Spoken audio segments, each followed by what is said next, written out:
Now let's start the another part. Let's start the another part called part 7, sale and leaseback. Part 7, sale and leaseback. Part 7, sale and leaseback. Sale and leaseback. Sale and leaseback. Part 7, sale and leaseback. Sale and leaseback. It is very important part. I am expecting a question from this topic, sale and leaseback, in the upcoming 2 attempts. Yes, I am expecting this question. I am expecting this question in upcoming 2 attempts.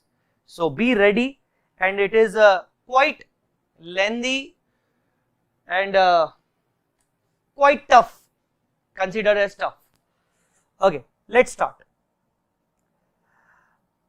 A sale and leaseback transaction involves the sale of an asset and leasing the same asset back.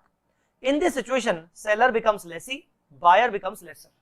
Seller becomes lessee, buyer becomes lesser. Seller becomes lessee, buyer becomes lesser. Buyer becomes lesser. Okay.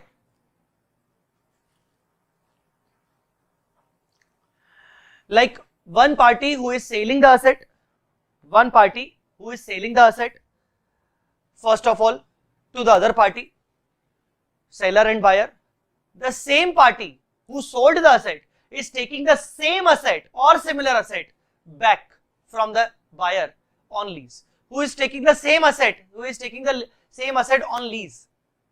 Understood or not? This is called sale and leaseback. Now I will discuss the logics why this transaction happens. Everything we will discuss one by one. Okay. This is the diagram you must have understood already. Now sale and leaseback involves 2 transactions. One is sale of an asset by the seller lessee to the buyer lessor, and the second transaction is a lease transaction. See, as far as the second one is concerned, lease transaction, we have already understood the accounting treatment of lease transaction. In both the books, in the books of lessee, in the books of lessor, we have already understood. Here now we need to understood the basically the accounting treatment of sale transaction. So let's discuss it one by one properly. Now here it is written the purpose of sale and leaseback transaction. It is very important. Generally, the sale and leaseback transaction is occurred to arrange the finance, yes, to the lessee. Seller wants funds to apply in its business. Hence, seller first sells the asset to get the funds and then make a lease agreement with the buyer for the same asset so that it can continuously use the asset also in its business. Now, try to understand, if I'm in a need of funds, I want some funds for my business, what I should do? I should go to the bank and I apply for the loan. But suppose if bank is not giving me a loan, I am not eligible for the loan. Now what will I do? Maybe I may go to some other third party, other private company, private entity, and I am asking for the funds. When I ask for the funds, just give me the funds, some other corporate entity or another competitor, whatever. I asked for the funds. They said, for a security reason, they said to sell my asset to them. They said to sell my asset to them. On selling the asset to them, I will get the proceeds of sale. I will get the funds, and the same asset could be leased back from them for the entire life.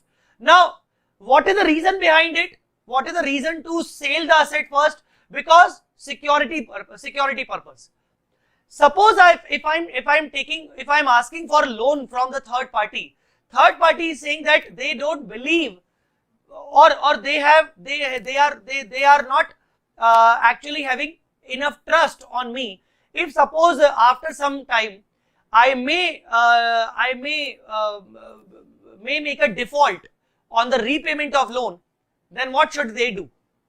So considering their situation, considering their security reasons, they first asked me to sell my asset to them. By selling the asset to them, I will get the funds, required funds, okay, and also I need the same asset to run my business. So I am asking the same asset from them for lease purpose. Understood or not? For lease purpose. So this is the main idea of sale and lease back. The main idea of sale and lease back is basically to arrange the funds.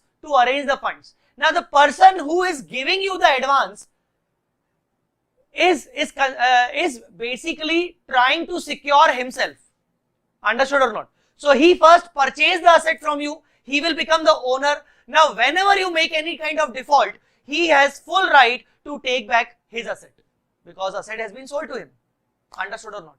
So this is the reason of sale and lease back. Guys, you have understood the proper purpose of the sale and lease back? Have you understood the proper things? Tell me, have you understood?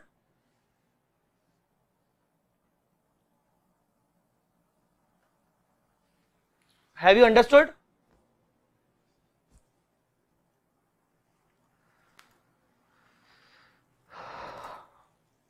Okay.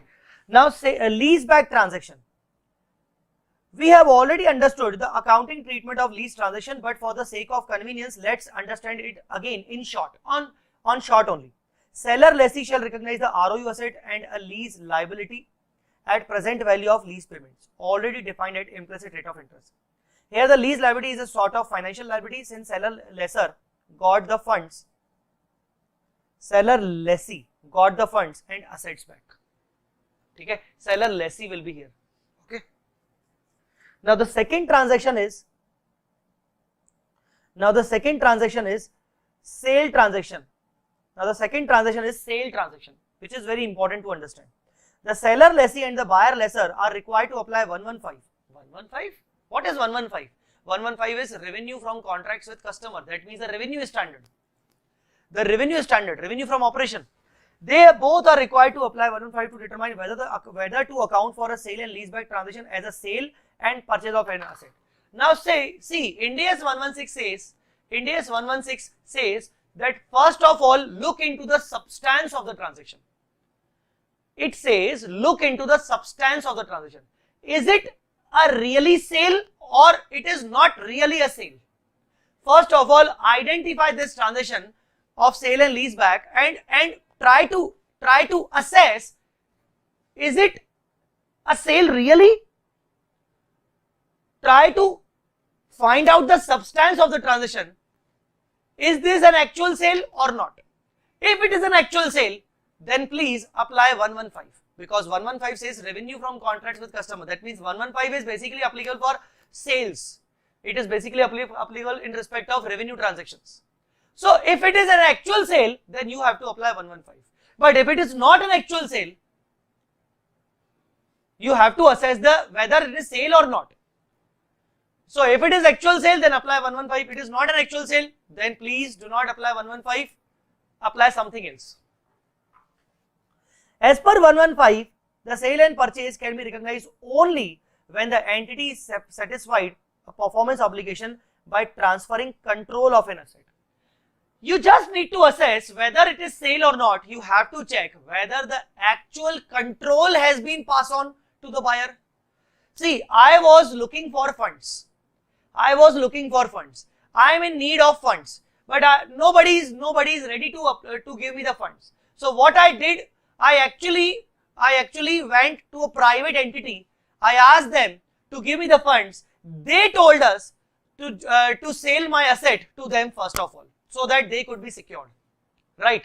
So first of all, I sold my asset to them, right? Sold, and because of sale of asset, I got the proceeds, sale proceeds. That means funds. I got funds, but I again need the asset also. So I again went to them and I asked for lease of the same asset for the lifetime. Now try to understand. There can be two cases. There can be two cases. Case one is sale and finance leaseback. Sale and finance leaseback. And the second case could be sale and operating leaseback.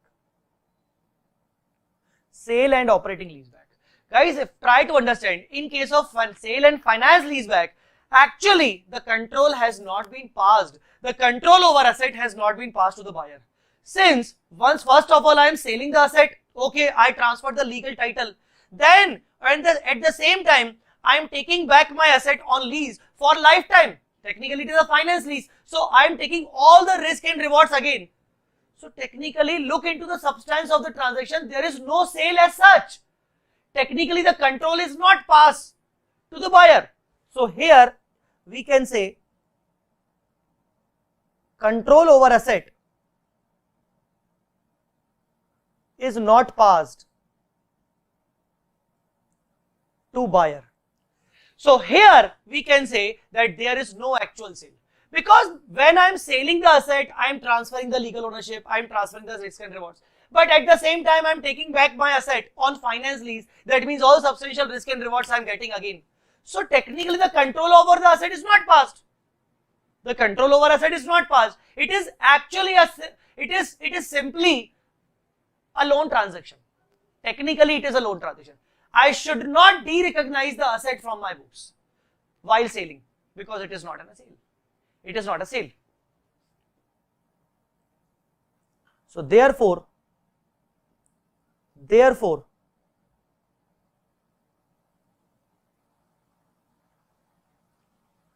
sale is not actually occurred here. Hence, asset should not be de-recognized from seller lessee books.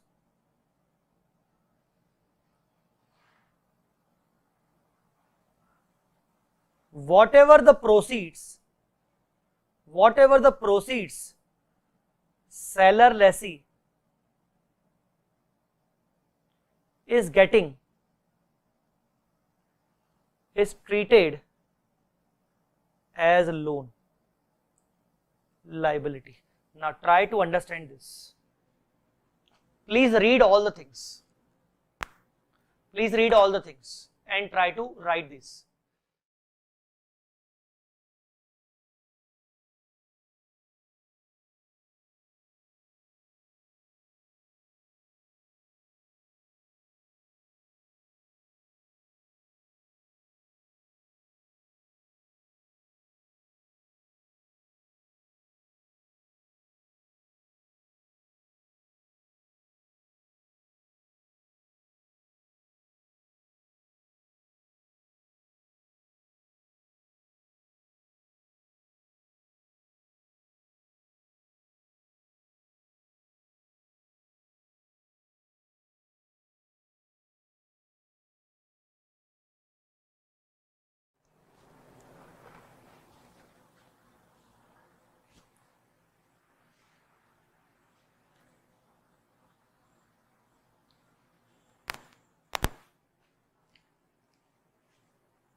Okay, clear?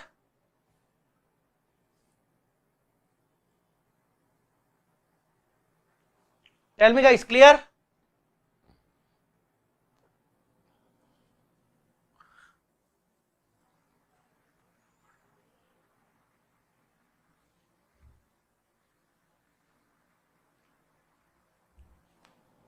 Tell me guys, clear?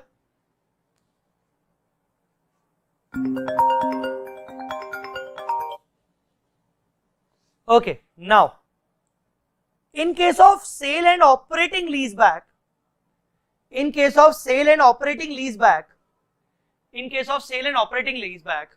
can assess that yes, here the sale is actually happened. Because suppose if I am selling my property whose life is 50 years, I am selling my property first of all to someone. I got the funds and I now I am now taking the same property on operating lease.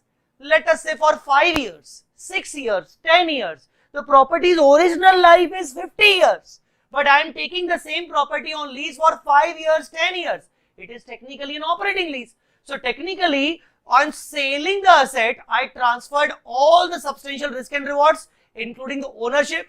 But when I took the asset on lease, I took back the asset on operating lease, I am just getting few risk and rewards. So technically, the substance of the transaction says that yes, here the sale has actually happened, because here along with the ownership, all the risk and rewards has also been transferred, but it has not been again taken back. Understood or not? So yes, here the sale has happened. Here we can say control over asset is passed to buyer. Sale is actually happened.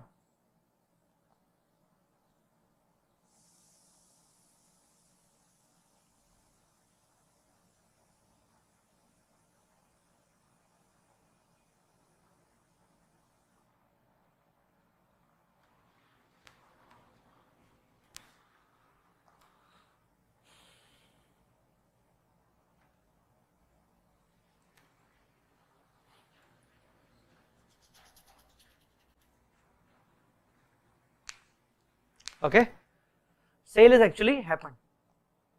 So when the sale is actually happened, what should we do? When the sale is actually happened, what should we do? We will first of all discuss from the book and then again write the further things. Okay, write the further things. Now come here. Thus there are two possibilities in this scenario. Control is passed, control is not passed. Control is passed. If the control of an underlying asset is passed to the buyer, the transaction is accounted for a sale or purchase of the asset and a lease. Yes, when the control is passed, the transaction will be recorded as sale transaction by the seller and purchase transaction by the buyer, and also the lease transaction again. If control is not passed to the buyer lessor, both the seller lessee and buyer lessor account for the transaction as a financing transaction. See guys, financing transaction means loan transaction.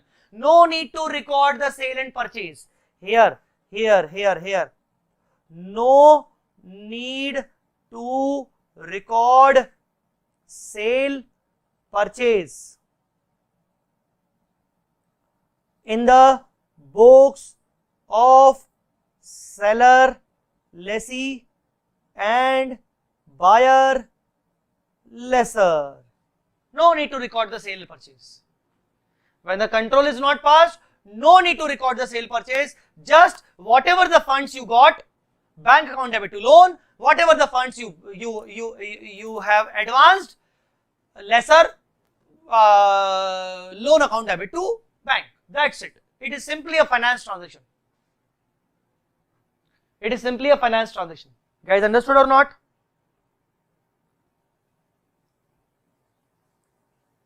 Tell me beta, are you getting my point?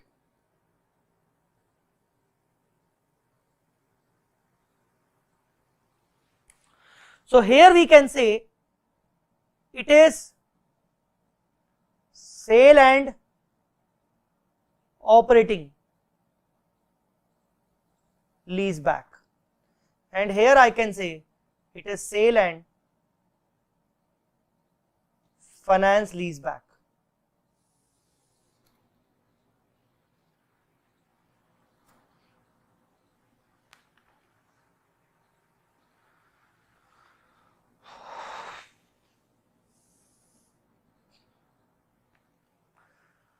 Okay, now let's cover the first point. Transaction in which transfer of an asset is a sale. Matlab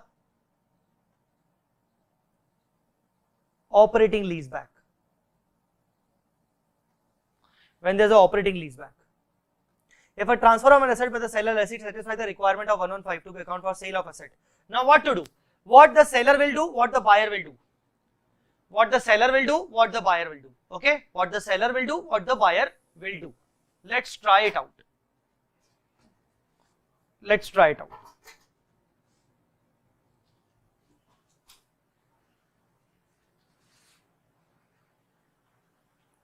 First of all, let's discuss the buyer point. The buyer lessor shall account for the purchase of the asset, applying applicable Ind AS, and for the lease, apply lesser accounting requirements of Ind AS 116. See, lessor will have two roles. First, he is the buyer, so he will purchase the asset, he will record the asset. Second role, he is the lessor, so he will apply Ind AS 116 and classify the lease as technically maybe the finance or operating lease. Generally the operating lease, obviously. Classify the lease as operating lease. So lessor will have two roles. Thus, a buyer lessor accounts for the purchase of asset in accordance with other Ind AS based on the nature of the asset. So technically, entry will be asset account debit to bank account. Asset account debit to bank account. Second entry, this is sale, purchase.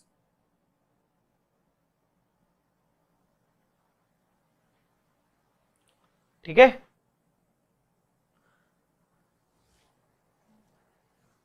this is purchase. Second one,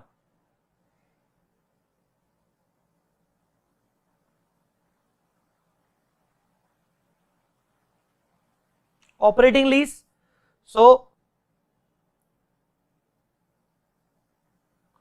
lease income to be booked,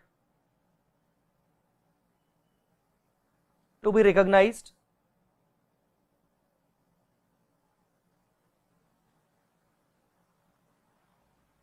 on SLM or any other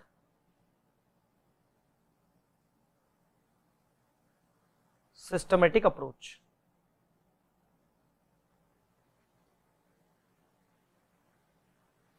Any other systematic approach.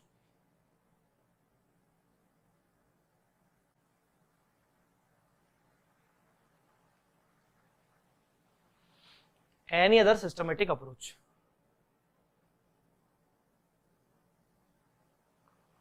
Clear? Okay. Now, seller lessee. Is it clear? Everyone, is it clear? Buyer lessor is clear or not?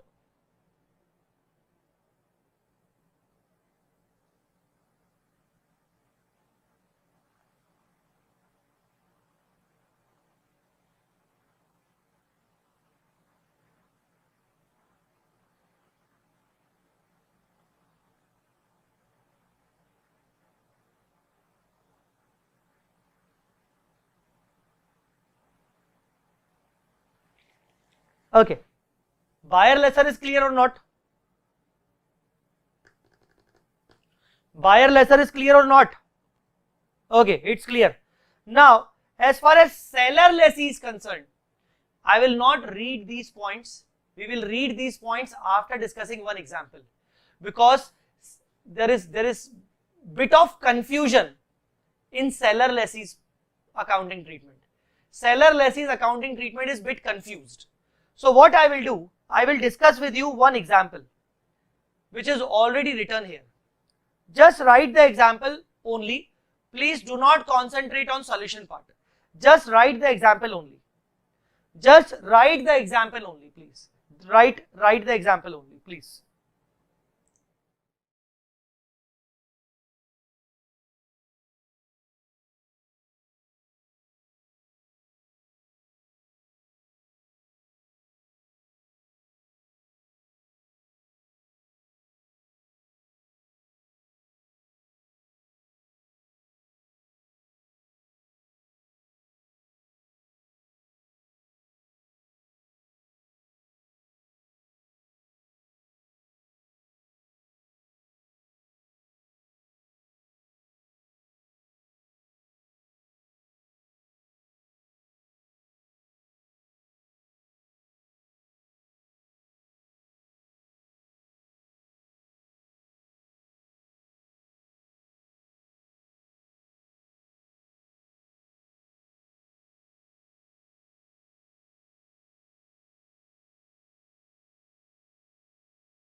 Okay, Jay sold its asset at 10 lakh and leased it back. Carrying amount of the asset is 7,50,000. Life is 20 years. Lease term is 6 years. Now try to understand. Now try to understand.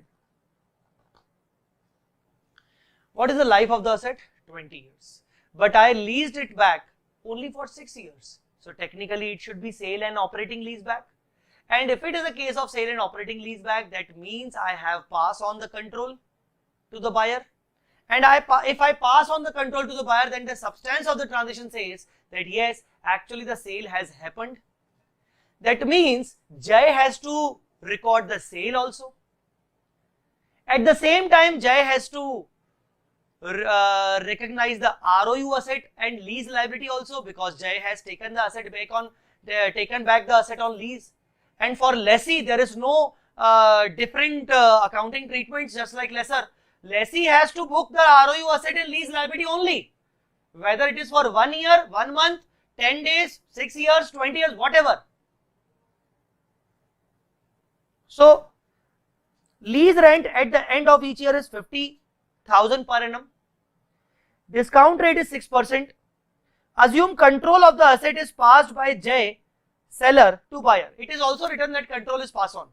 Suppose this line would not have been there, then also we should assume that control is passed on, because considering the life of the asset and considering the lease term, it is being seen that it is an operating lease. Okay. So now, once again, Jay has sold the asset. Jay has to de-recognize the asset. That means Jay has to book the sale. Jay has to book the sale means Jay has to de-recognize the asset. At the same time, Jay has to record the ROU asset now for the 6 years lease term. Understood? So see, you can use your copy and pen also, because it is just an analysis. But please, first of all, listen and then write. What you guys actually do, first of all, you write and then try to listen. This is not a proper thing. First of all, try to listen to me carefully. Do not write, and then I will give you the time to write this all the things. Believe me. Okay. Now, what is the analysis? The analysis as per the situation is, as per the above situation is, one by one we are discussing the analysis. First of all, since Jay has passed control, Jay de-recognize its asset from books. Understood or not? Jay has passed on the control, na? Jay has passed on the control. So basically, Jay should de-recognize. Jay should de-recognize. Jay should de-recognize its asset from the books. Guys, understood or not? Jay should de-recognize. First point is clear or not? Jay should de-recognize the asset. That means Jay should book the sale. By booking the sale, what should I do? I have to de-recognize the asset from my books.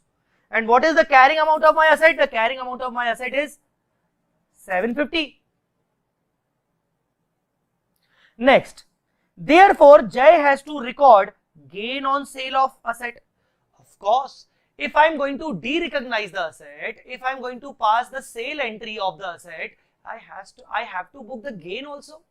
I have to book the gain also. Guys, understood or not? Second point. Tell me, second point. If I'm selling my asset, if I'm de-recognizing my asset, if it is an actual sale, if the sale is actually happened, I have to book the gain also. I have to book the gain also. Tell me. I have to book the gain also. Understood or not? Second point is also clear. Now, come to the third point. Come to the third point. Come to the third point. Since Jay becomes lessee, Jay becomes lessee, Jay becomes lessee, Jay will recognize ROU asset and lease liability. Yes, third point is also clear. Jay will recognize the ROU asset and lease liability. Understood or not? Third point is also clear. Jay will become, since Jay becomes the lessee, Jay has to recognize the ROU asset and lease liability simultaneously. Now, if you cover the above 3 points, on the basis of above 3 points, asset to be de-recognized, gain or loss to be recorded, ROU to be recorded, lease liability to be recorded. Just summarize the 3 points. The original asset of 750 de-recognized, 2 asset. Gain to be recognized, 2 gain. Or if there is a loss, then loss account debit. ROU to be recognized, ROU debit. Lease liability to be recognized, 2 lease liability. Wow. Understood or not? Now, the fourth is important. In this entire transaction, we can conclude that earlier Jay was having 20-year right over the asset. Earlier means before the sale transaction. Earlier means before the sale transaction. Yes, before the sale transaction, the owner of the asset was Jay. And since the asset has total life of 20 years, that means Jay was having 20 years right over the asset. But after the sale and lease back, Jay has retained 6-year right over the asset. Yes, that's very true. That's very true. That means before the sale and lease back transaction was happened, Jay was the proud owner of the asset and Jay was having 20-year right over the asset because the asset useful life was 20 years. But after the sale and lease back transaction happened, asset is still having 20-year life. But now Jay is only having 6-year right over the asset because Jay has taken the asset only for 6 years each term. Asset is having 20 years useful life, but Jay is having only 6 years right. Tell me, is this clear or not? Guys, my water bottle is missing.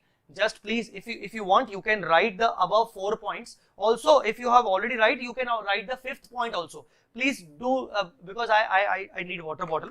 So please, you can write it. I'll be back to you.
Yes. Shall I continue after 4th one? All the 4 points are clear? Shall I continue after the 4th one?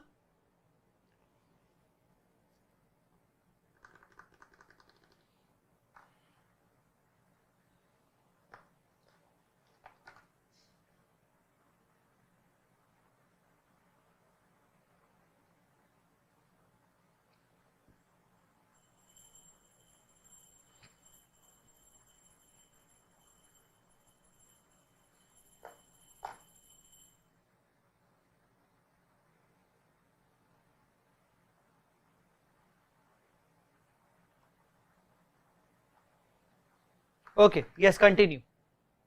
Now 5th point.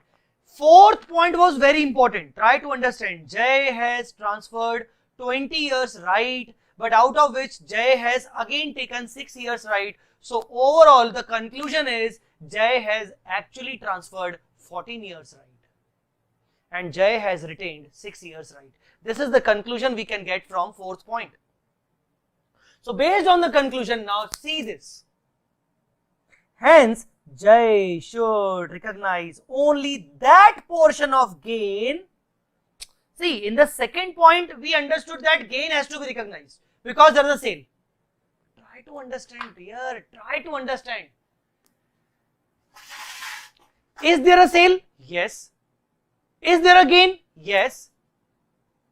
But can I say that it is a partial sale? Because out of 20 years, I retained 6 years with me and I sold 14 years right.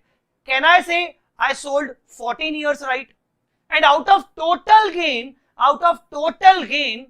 I should recognize only that much portion of gain which relates to the transferred portion, that means 14 years. What is written? Jay should recognize only that portion of gain which is actually transferred by Jay, that is 14 years right. See, if you ask me, is this a sale? I will tell you, yes, it is a sale. If you ask me, is there any gain? Yes, there is a gain. But such gain the total gain belongs to total sale. But out of which, how much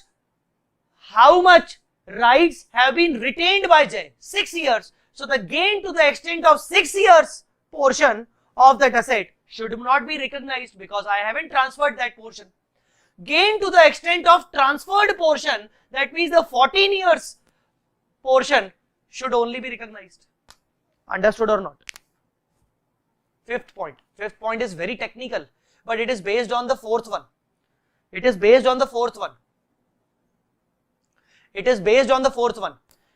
I'm selling the asset, I'm de-recognizing the asset, but at the same time I'm recognizing the ROU na.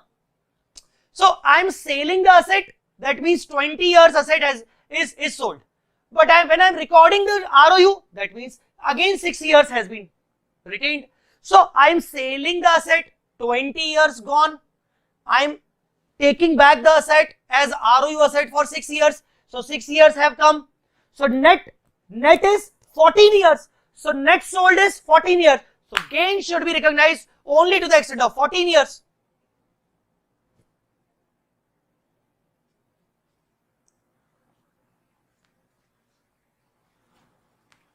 Easy, calm down. We will try to understand it through figures also. So please calm down. We are not in a hurry. Don't worry, we are not in a hurry. Just be calm down. I'll discuss it again through some examples. Okay.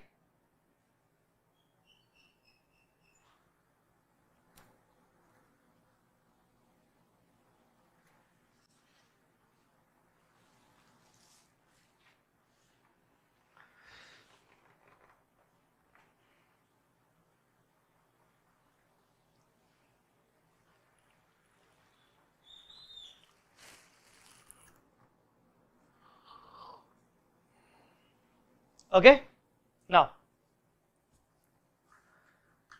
the next point. How many of you haven't understood the fifth point properly? How many of you haven't understood the fifth point properly? How many of you haven't understood the fifth point properly?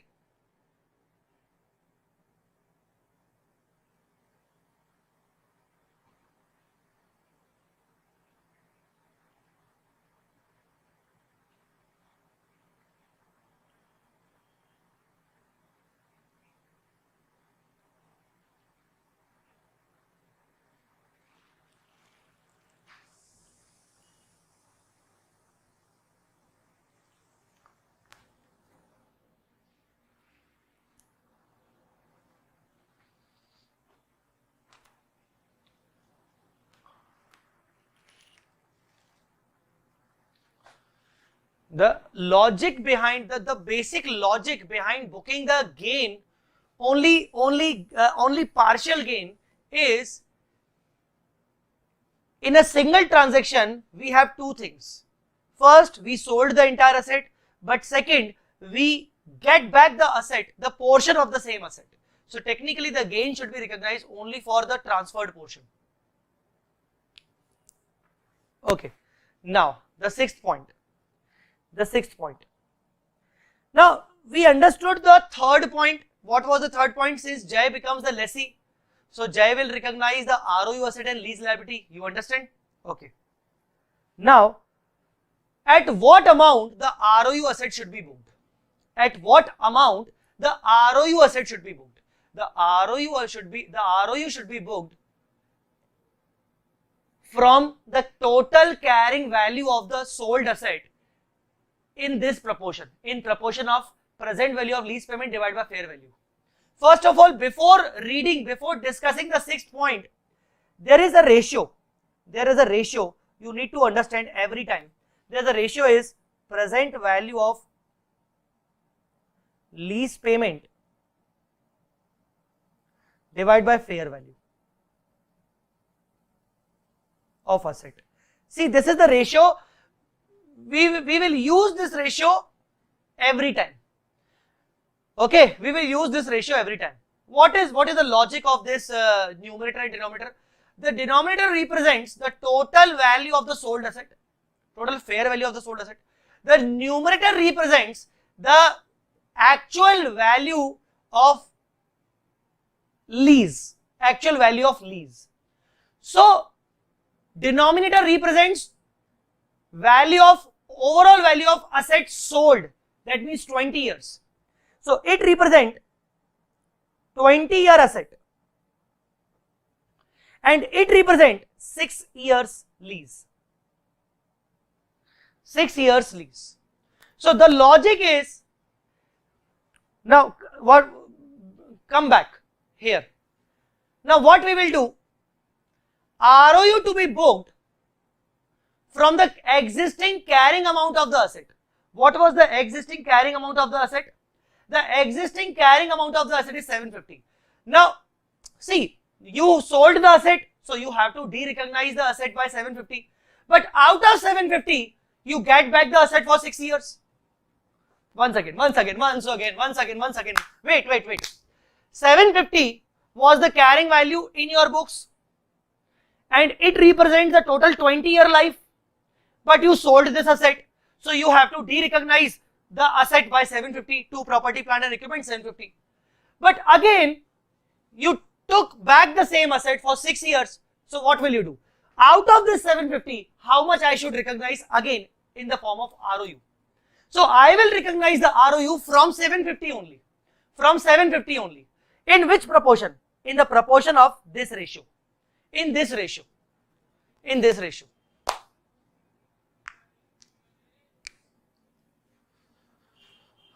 It is like that.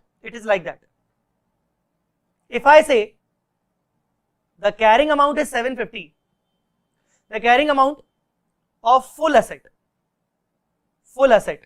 is 750 and fair value of full asset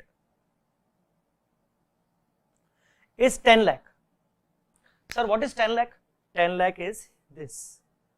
10 lakh is this, the sale value. Asset is sold at 10 lakh. So we can consider it as a fair value. The sale is 10 lakh, then the fair value is 10 lakh. Okay, the full value is 10 lakh. Now, suppose if the present value of lease payment,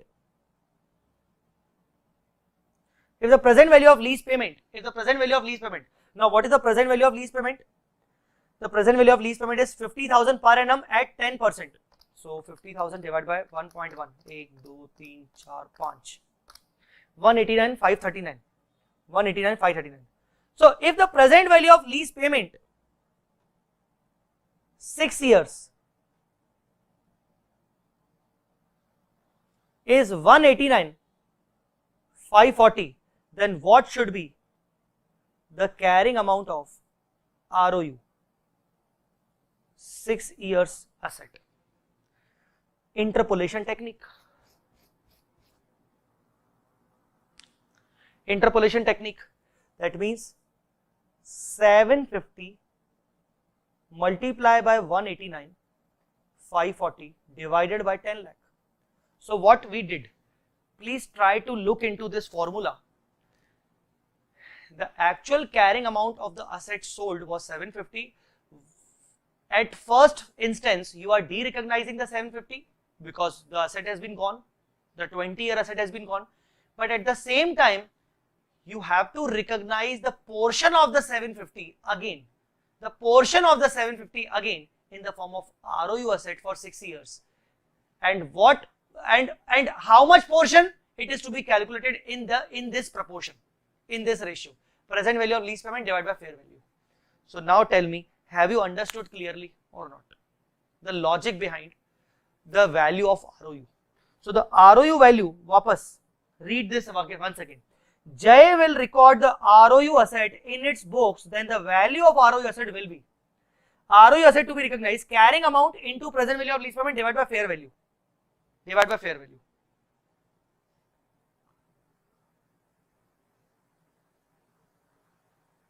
Oh, it is not 189. Sorry, it's not 189. I made the 5 years, I think. Once again, 50,000 divided by 1.1. 1, 2, 3, 4, 5, 6. 217763. Yes, it is correct.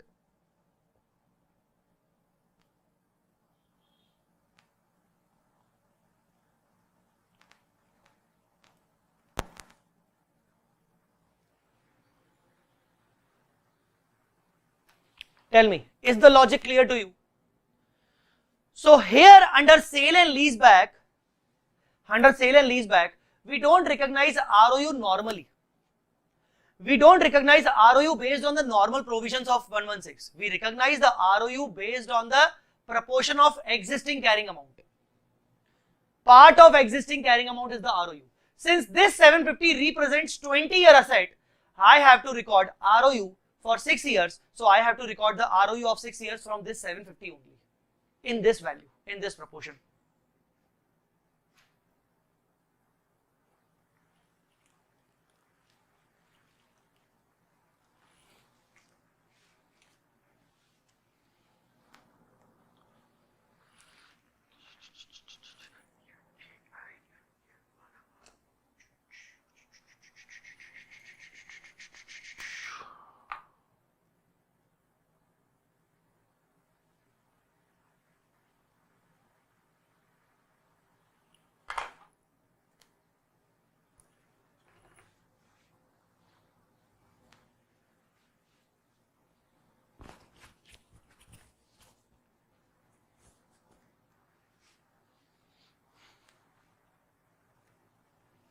Guys, any comment? I am waiting.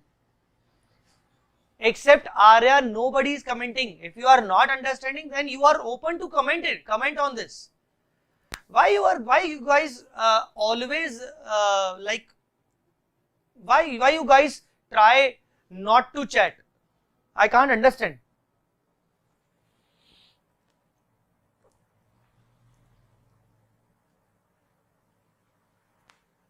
We have to record the gain also na, of 250. Yes, we have to record the gain also, but how much gain? We should first calculate. The overall 250 gain should not be recognized. As per the point number 2, we should record the gain, but as per the point number 5, we should not record the entire gain of 250. Because the entire 250 gain is for 20-year asset. But out of which 6 years have been retained, so we have to record the gain only for 14-year asset.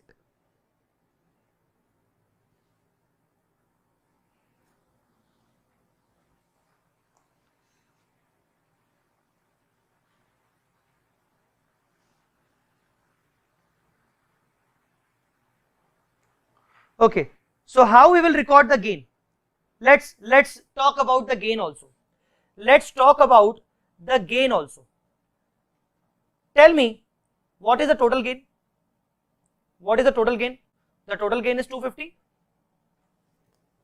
The total gain is 250 for 20-year asset. Record gain for 14-year asset only. So how will you record the gain for 20-year asset only? See, there is a total gain of 250. 250 minus 250 minus 250 minus 250 into 217763 divided by 10 lakh. Now what is this? Try to find out the logic. Try to find out the logic. Anybody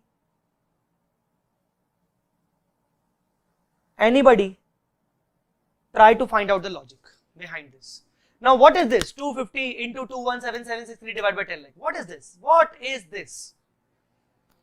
Try to find out the logic. 250 was the total gain in respect of 20 years, right? We have to record the gain in respect of 14 years, right? So what I am doing? I am taking 250, 20 years, right? Minus deducting how much gain? I am deducting some portion of the gain. I am deducting some portion of the gain. Please explain it to me. What is the logic and what is this actually? What this calculation represents? What this calculation represents? This calculation represents, should I write or I wait for you? Should I write or wait for you?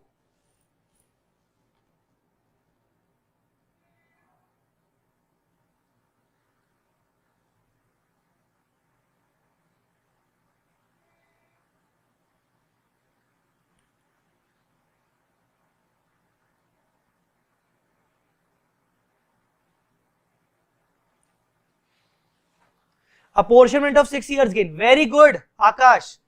Akash, you are totally a new student for me. I am surprised.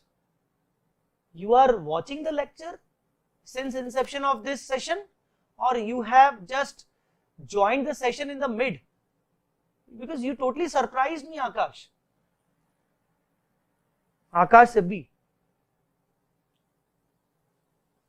Because since inception, I am again asking again and again that who is available, anybody else except other than Riza, other than Binu and other than Arya, because I am finding these three students. You should have some basic knowledge, basic what I should say. You should reply on each and everything, na yaar.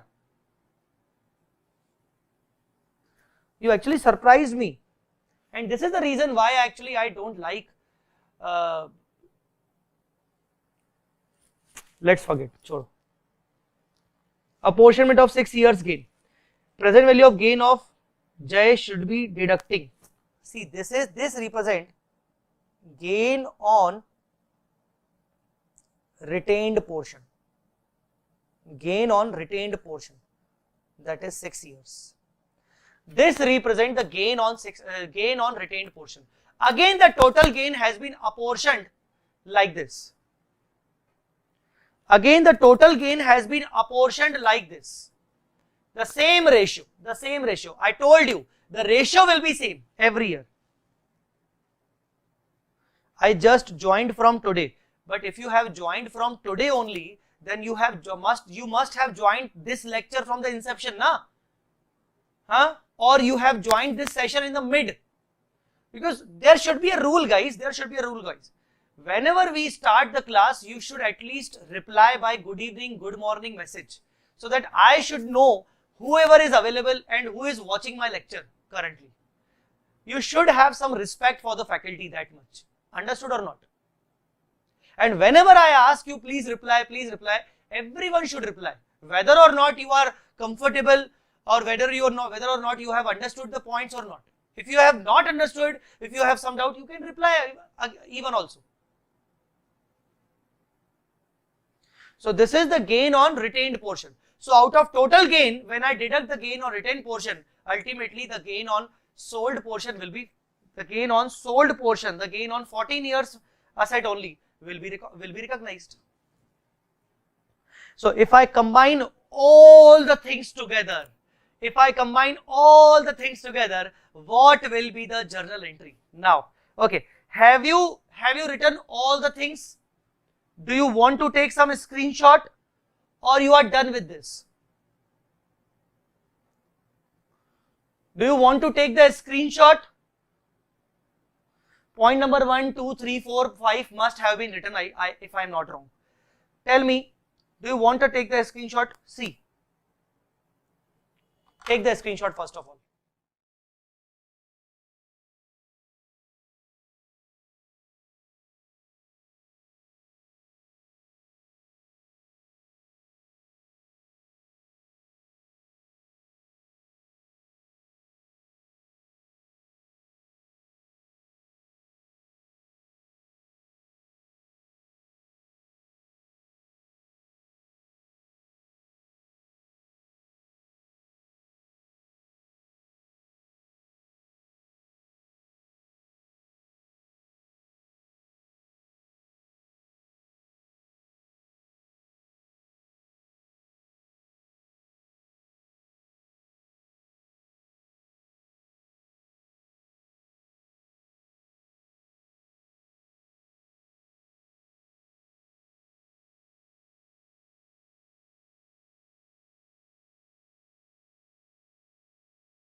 Okay, now come here.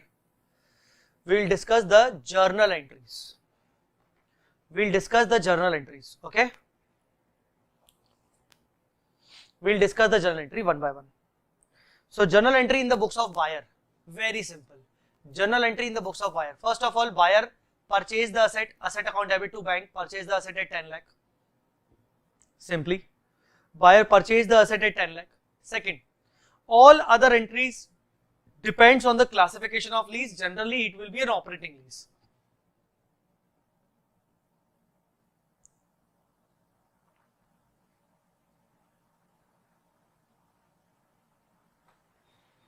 Right? So, the entries in the books of buyer are simple. Entries in the books of buyer are simple.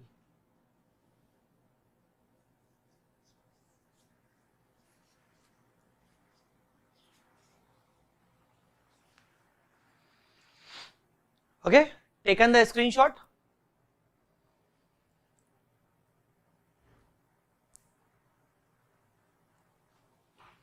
Taken the screenshot or not? Now, next.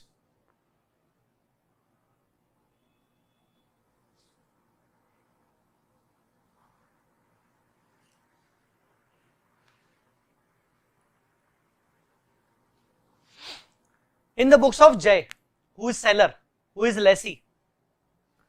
See, first of all, Jay will record ROU asset debit 163, 322. How this 163, 322 arise? Because of this calculation, 163, 322, because of this calculation. So, Jay will recognize ROU asset. Jay will recognize the bank account debit, 10 lakh. Jay got the funds, na? 10 lakh on sale of asset, 10 lakh. Okay, Jay de-recognize the asset has been de-recognized, 750. To lease liability is the present value of lease payment. Present value of lease payment. Now the balancing figure is gain. The balancing figure is gain. The balancing figure is gain. The balancing figure is gain. How much gain? 195,559. 195,559. How this gain has been calculated? See, out of the total gain of 250, if I deduct 54,441, which is gain on retained portion, I will get the balancing figure 195,559, the gain on the sold portion, and the same has been taken as balancing figure, or you can directly calculate the same. It's your choice. If you want, you can write the balancing figure, or if you want, you can calculate first and then write here. For balancing figure, you should have some, the other items should have the correct values. Okay, so this is the entry. Please tell me the entry understood or not. ROU asset has been debited in proportion of carrying value. ROU asset has been debited in proportion of carrying value.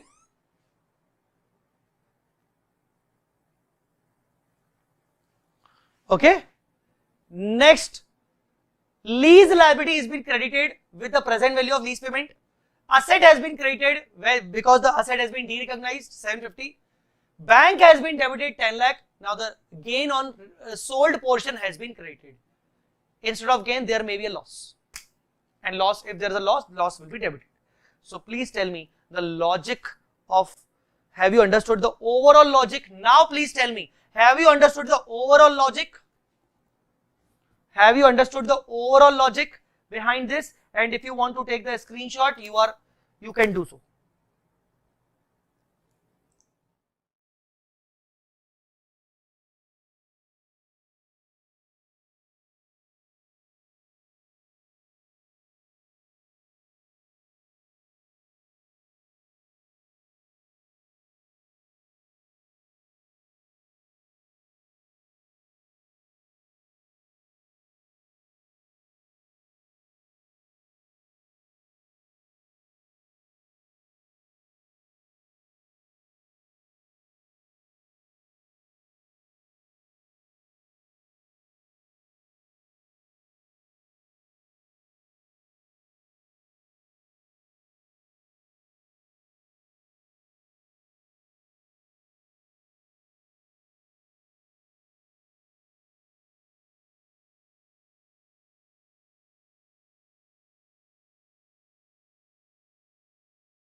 Okay, logic understood or not? Overall logic cleared. With this overall logic, we can come up with some golden rules. We can come up with some golden rules. These are the golden rules. Now first, take the screenshot of the golden rules. Take the screenshot of the golden rules.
Okay, now let's understand the golden rules.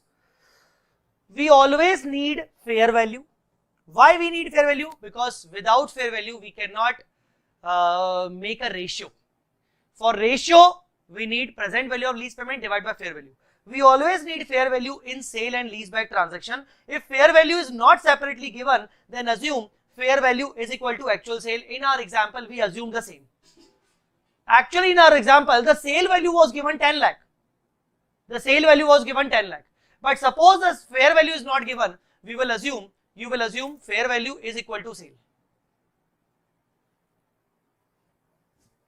Okay. First golden rule. Assume fair value is equal to sale if nothing is mentioned separately. Sometimes fair value can be different, sale can be different. Sometimes fair value can be different, sale can be different. I will discuss these points also. Don't worry. I will discuss those points also.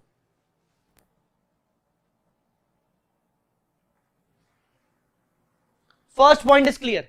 Second golden rule. Recognize ROU asset on the proportionate share of carrying amount of the asset.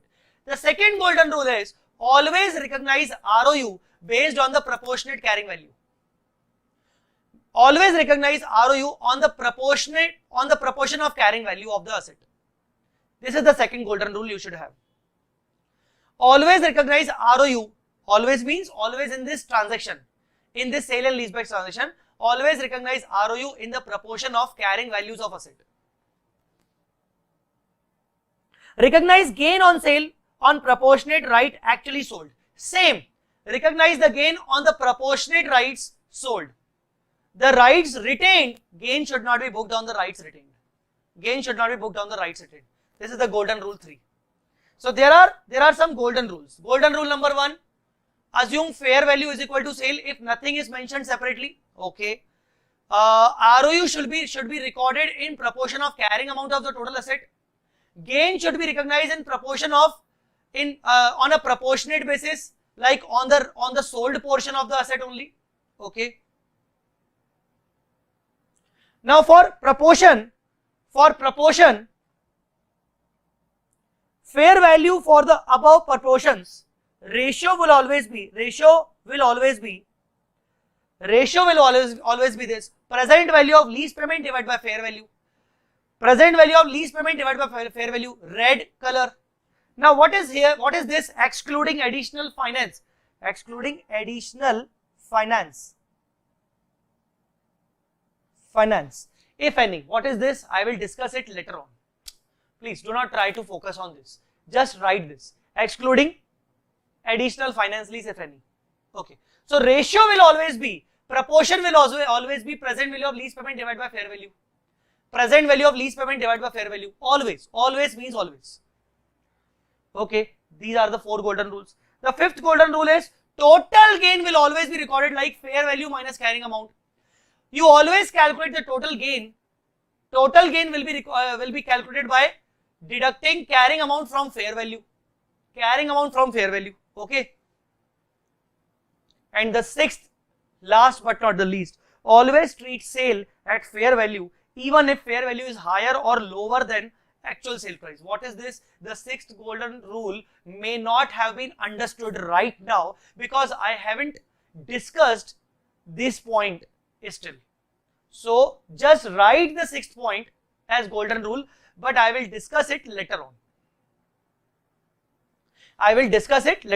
So if again you would like to take the screenshot, you can go ahead.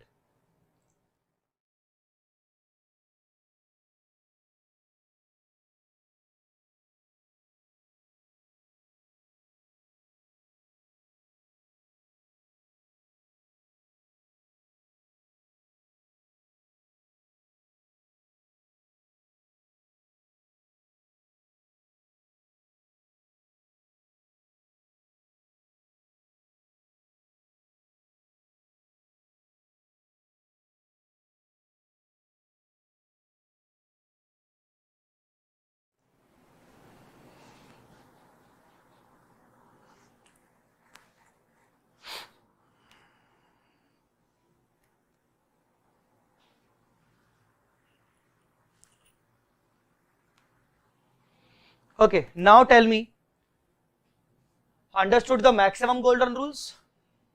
This was your sale and leaseback. But yes, still few things are pending. Yes, still few things are pending. Still some few things are pending. We'll discuss it one by one because it is very, I consider is a very, even I would like to ask you, how do you like this topic? How will you name this topic? Is it easy, moderate, tough? It cannot be easy. No, it cannot be easy. I can totally say that it cannot be easy. So it has some special place in NDS 116. So technically, what should be done? We should understand it slowly. Okay. If you consider my speed in this topic, the speed was very slow. I was not fast at any moment while discussing this sale and leaseback.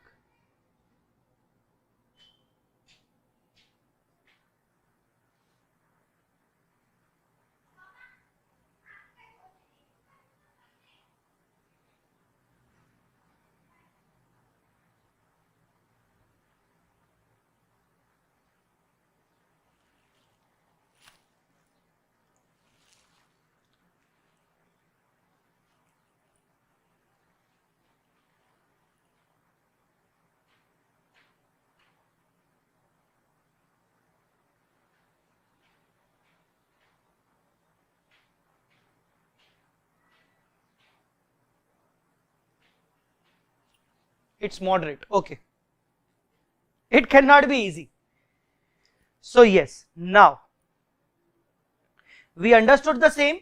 Now what we are doing? We are taking a break now. The rest points, acha, you can read. Wait. Yes, you can read this portion, seller lessee portion. Now you can read this portion properly. Now it will be understood to you. You can read this seller lessee portion. Okay, but till here only. Please do not try to read the next part. No. Only try to read this portion. After the table becomes over, do not try to read even, because there are some different other values also. Okay. Okay. So now I am taking a break. Okay. I am taking a break. After the break, we'll discuss the further part tomorrow. After the break, we'll discuss the further part tomorrow. Tomorrow at 10 a.m. I think 10 a.m. is our proper time. 10 a.m. will be the proper fine now again. So 10 a.m. will be the time. Okay. So tomorrow at 10 a.m. Right now taking a break. Thank you so much.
Hi guys, welcome back. So how are you all? Yes, I hope you must be fine. Okay, let's continue with the same topic, sale and leaseback. Good morning, Sharat, Arya, Riza. Good morning. Good morning to all of you. Okay, so we are discussing currently sale and leaseback. Under sale and leaseback, what to do? There are two transactions, sale and the lease. As far as lease transaction is concerned, we all know what to do. But as far as sale transaction is concerned, first of all, Indas says we need to assess whether there is an actual sale or not, whether the sale is happened actually or not. So how to assess whether the sale actually happened or not? The simple is you have to check whether the control over goods and services has been passed on or not. Whether the control over goods and services has been passed on by seller lessee to buyer lessor or not. If the control has not been passed, this is not a sale transaction. This is not a lease back transaction. No sale accounting, no lease accounting. Treat this entire transaction as a loan transaction. Treat the entire transaction as a loan transaction. Binu, good morning. Okay. What about okay, when the control is passed, then what to do? When the control is passed, then what to do? When the control is passed, then what to do? In that case, we can say that yes, the sale is actually happened and we have to recognize the sale. Okay, we have to de-recognize the asset. Understood or not? So we have to de-recognize the asset, sale of asset. Okay. Now, how to identify? By checking the question. Simple. If there is a sale and finance lease back, we can say that control is not passed. Because when we are selling the asset and leasing it back on finance lease, technically the major economic life has been covered in the lease term, then we can say that yes, there is no the control over the goods and services has not been passed.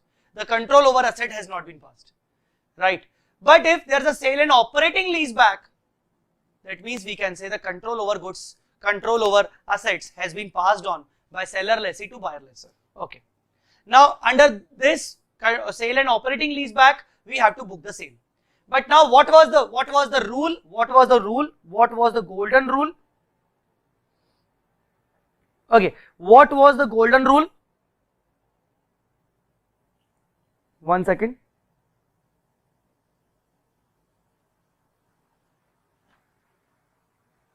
Okay, what was the golden rule? The golden rules were,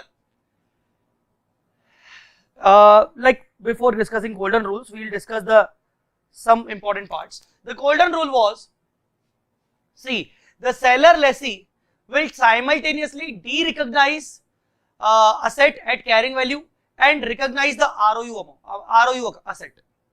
Now, the ROU asset shall be recognized from the carrying of the proportion of carrying amount. In which ratio? What is the ratio? The ratio is present value of lease payment divided by fair value. Present value of lease payment divided by fair value. Right? Can we book gain or loss on sale of asset? Yes, but not the total gain or loss, because that portion of gain which is on the retained ROU part is not to be recognized. The gain on the portion of asset which is transferred is to be recognized. How to calculate the total gain? Fair value minus carrying amount. Then how to record the gain on retained part? Total gain into present value of lease payment divided by fair value. Okay. What will be the journal entry? ROU asset account debit. To lease liability at present value of lease payment. To asset, that is de-recognized asset carrying amount. To gain, which was recognized, bank account debit. Simple. Okay. Good morning. Good morning, Akash. Okay. So this was the overall funda. Based on this, we did a question. We did a question on this. Right. We did a question on this. Based on that, we did a question on this. Now please tell me, have you any doubt? Please tell me, have you any doubt on this? Please tell me, have you any doubt on this? Please tell me, have you any doubt on this? Any doubt you have, if you want to ask me? Any doubt if you want to ask?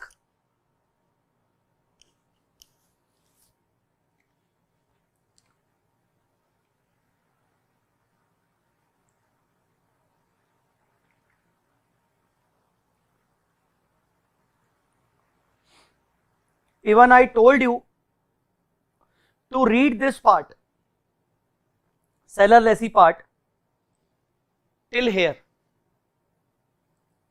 I told you to read this part till here. Let's read this.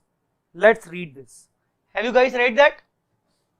The seller lessee shall measure the ROU asset arising from lease back at the proportion of the previous carrying amount, wow, of the asset that relates to the right of use retained by the seller lessee. This is the proportion. According to the seller lessee shall recognize only the amount of gain or loss that relates to the rights transferred to the buyer lessor. The gain or loss to be booked on the transferred portion part. So gain or loss, total gain is equal to into present value of lease payment. Gain on, this is gain on retained part. Okay, total gain means fair value minus carrying amount. Thus the seller lessee shall re-recognize the underlying asset, recognize the ROU asset, recognize the lease liability at finance liability at present value of lease payment, recognize the gain or loss, if any, that relates to the right transferred to the buyer lessor. Right? What is the journal entry? The journal entry is this. We have already discussed this journal entry. So I think that is short clear to everyone. This is short clear to everyone. Now there are two different cases. In our example, we have discussed before the break. The sale price was given 10 lakh and we assumed that the fair value is equal to sale. And this is a general assumption, not an issue. We assume that the sale is equal to fair value or the fair value is equal to sale. We assume that fair value is equal to sale. Even in the golden rules we recorded, I told you that always treat sale at fair value. Or I told you that in the first instance, in the first point, we always need fair value in sale and leaseback transaction. If fair value is not separately given, then assume fair value is equal to sale. Right? This was a basic assumption. But now, what to do? Come here. Now, what to do? When the sale price or the present value is less. Is less than fair value. Or when the sale price or present value of is greater than fair value. Now here two different cases are there. When the sale price is lower than fair value, that means in the question they have given you the different amount of sale and different amount of fair value. When the sale price is different than fair value, it may be lower than fair value, it may be higher than fair value. In both the cases, we have to understand some additional further points. The basic accounting treatment will be same. The basic accounting treatment will definitely be same, but only few further points need to understand. Right? Let me check first of all. We do have one example again on this.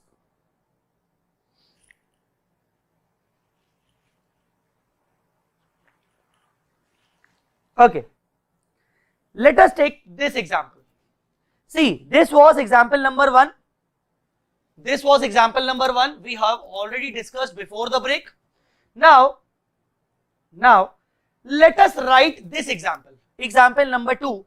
It says, assume same example number 1 with the following additional information. with the following additional information. What is the additional information? Fair value of the asset, 7 lakh, and actual sale is 10 lakh. Actual sale is 10 lakh, but the fair value, market value of the asset is 7 lakh. And the annual lease payments are 1 lakh per annum. So this is the additional info. First of all, please write this example or take the screenshot. Please do write this example.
Okay, so this was example number 2, where it is clearly written that we actually sold the asset at 10 lakh, but the market price was 7 lakh.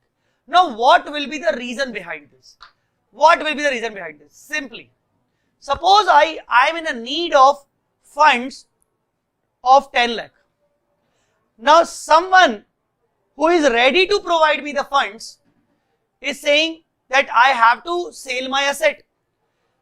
Now, when I'm looking at my asset, the asset's value is not much, or the asset's value is not equal to 10 lakh, but I need extra funds now. So I requested the buyer that I have an asset, I am ready to sell you this asset, but this asset is having a value of 7 lakh only. But please do give me 10 lakh. Please do give me 10 lakh. I need additional funds from you. See, yesterday, that means in the last session, in the session which before the break, we already understood the purpose behind sale and leaseback. The ultimate purpose behind sale and leaseback is the arrangement of funds. Okay, so I am in a need of funds. I need the funds, and the funds basically I need higher funds, and the asset's value is lower. Now, what should I do? I don't have any other option. I requested the buyer that, okay, I am ready to sell you my asset, but the asset's fair value is 7 lakh, but please do give me 10 lakh. Understood or not? Simple logic. Please give me the 10 lakh. So that means buyer is providing me additional financing facility of 3 lakh. Now see the solution. Additional financing facility provided to the lessee, that means Jay, 3 lakh rupees. And this is the reason why I have changed my annual lease payment of 1 lakh. Because in the previous example, if you can look into the previous example, our annual lease payment was 50,000. But here, the annual lease payment is 1 lakh. Why? Try to understand. Now, lessor has given me, or the buyer has given me 10 lakh rupees. 7 lakh towards asset. 7 lakh towards asset. And the same asset has been taken by me on lease. So I will pay the lease rent towards 7 lakh asset and additional 3 lakh finance. And I have to repay that finance also. So I have to make 2 payments. One as a lease rent of the asset, and one the repayment of additional finance. And hence these 2 payments, if we combine them, will become the total payment of 1 lakh per annum. So technically we can say that this 1 lakh per annum of lease payment includes the repayment of additional finance. Guys, before discussing further, tell me, have you understood this thing, or what you want to tell me? Have you? Have you understood the overall scenario? What is going on here? What is going on here? Suppose I am selling my asset of rupees 7 lakh at 10 lakh. Try to understand. Nobody in the market will purchase the asset at 10 lakh. Obviously, I received 10 lakh because I am getting extra 3 lakh as an additional finance. And if I am getting extra 3 lakh as an additional finance, I have to repay the more amount. So this 1 lakh must include the repayment of additional financing facility. Please tell me, have you understood the issue? Have you understood the issue? Still, I haven't cleared you the accounting treatment. I haven't discussed the accounting treatment, but I am discussing what I have discussed right now. Please understand the situation. If I am receiving higher amount,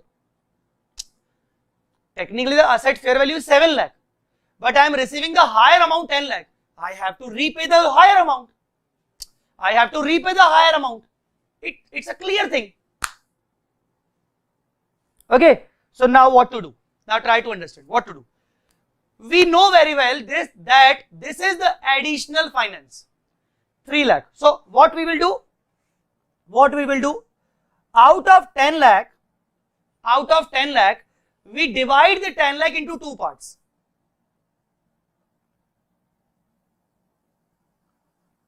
Additional finance 3 lakh and sale 7 lakh. So we divide this actual sale, the sale given, into two parts. Additional finance 3 lakh and the sale part is 7 lakh. Guys, understood or not? Okay. Now, working note number 1. What is working note number 1? Working note number 1 is present value of lease payment.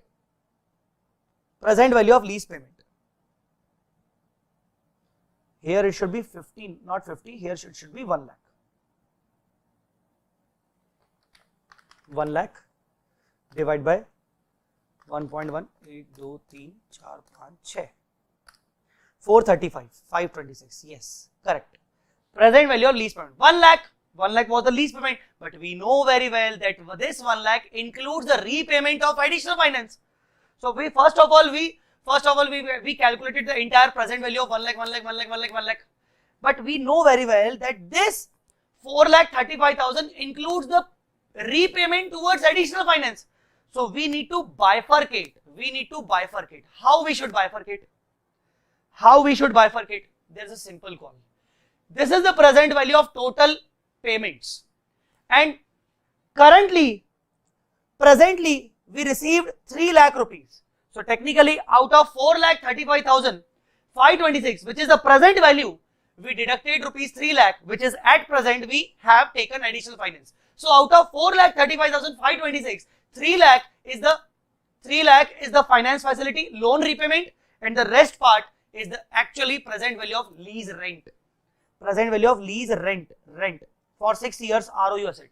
Now have you got my point? What to do?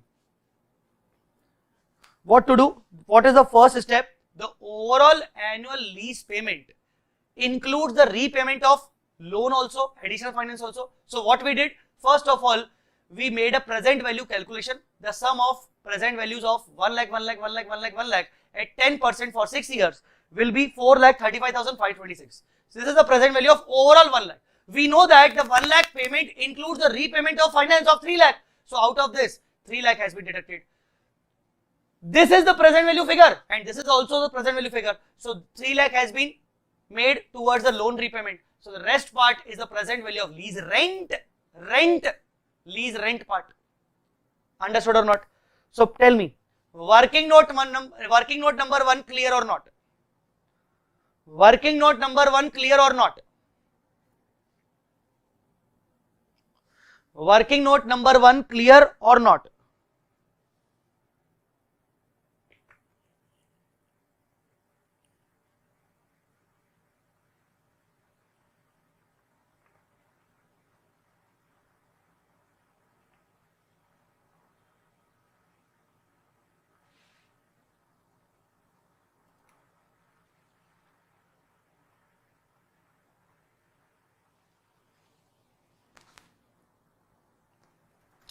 Working note number 1 understood or not? Tell me. Working note number 1 understood or not? Tell me. Okay, understood. So what we did, first of all, we have divided the total present value of lease payment into two parts, the loan repayment and the repayment of lease rent. Now, how to calculate the proportionate ROU? We know already. The ROU will be calculated in proportion of carrying amount. So the carrying amount 750. What is the ratio? The ratio is present value of lease payment divided by fair value. Now, please go back to our golden rule. Please see the golden rule, and in that golden rule, please see the fourth number point. Please see the fourth number point. Now you will be understood. Now you will be understood what is the relevance of this bracket, excluding additional financing if any. Now please read this fourth point to calculate the ROU. When you will calculate the ROU, which should be in proportion of carrying amount 750 into present value of lease payment. What will be the present value of lease payment? The present value of the lease rent, which should be exclusive lease rent only, excluding finance part repayment, excluding that 3 lakh rupees. Divide by fair value of the asset. And what is the fair value? Fair value is the 7 lakh. Fair value is the 7 lakh. So please see this. 750 is the carrying value. 750 is the carrying amount. 135 is the present value of lease rent, and 7 lakh is the fair value. So the ROU should be 1,45,206. The ROU should be 145,206. Tell me, working note number 2 clear or not?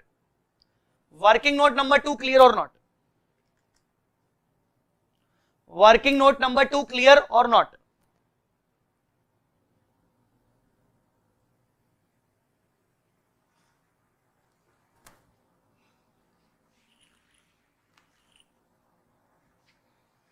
Working note number 2 clear or not?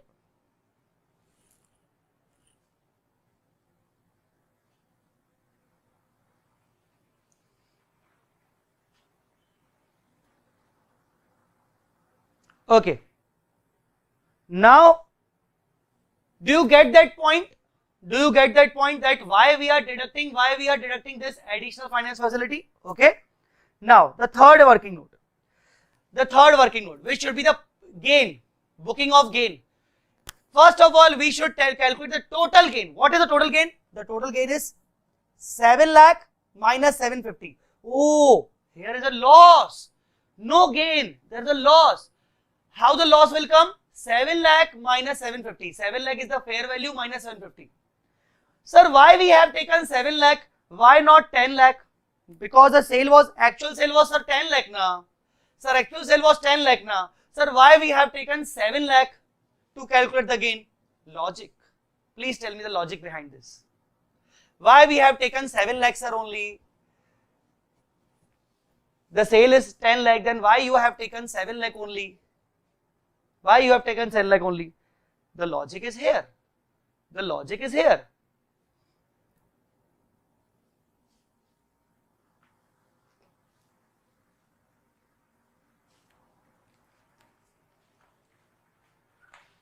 Tell me the logic behind this.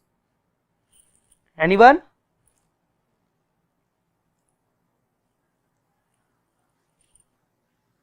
Yes, very good, Arya. Since out of 10 lakh, 3 lakh is a loan liability. It is not a sale. So how can I book the gain on loan? Okay. So technically the gain or loss should be booked on the amount excluding loan. So fair value minus carrying amount, there is a loss of 50,000. So this is a loss basically. This is a loss. This is a loss. Okay. Now how to calculate the proportionate loss?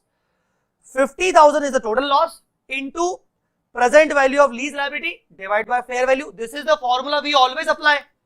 Present value of lease payment, present value of lease rent divided by fair value. So 9680 is the loss on retained part. So 50,000 minus 9680, 40320 is a loss on sold part. Loss on sold part. Loss on sold part. Guys, understood or not? Now tell me, working note number 3 is clear or not? Working note number 3 is clear or not? Hi Govind, how are you beta? I think you were not there yesterday. Am I right? You were not there yesterday. Hello Govind.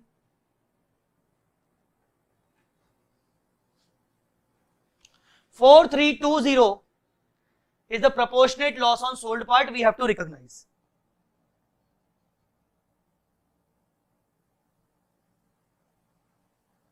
To be recognized.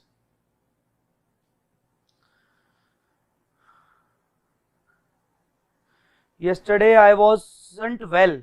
Not an issue, not an issue. How are you feeling now? How are you feeling now? Now condition is good or not? 40320. Okay. Now see the journal entry. What is the journal entry? The journal entry is we received 10 lakh rupees on the sale of asset. 7 lakh is the actual sale and 3 lakh is the additional finance. The ROE asset should be booked at 145.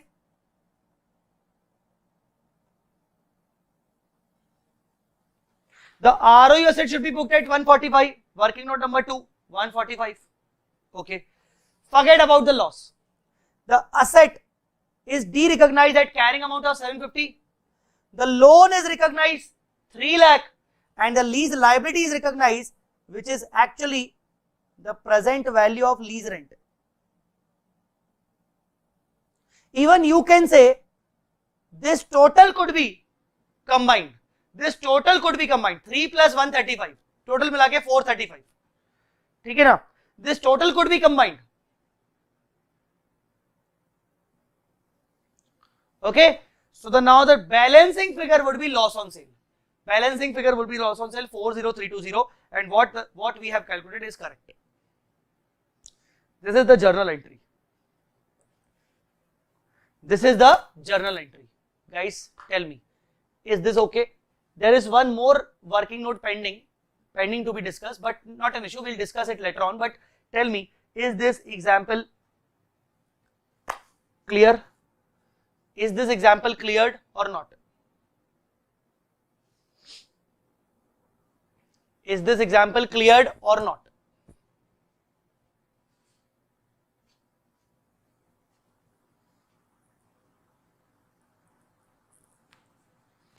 Is this example cleared or not?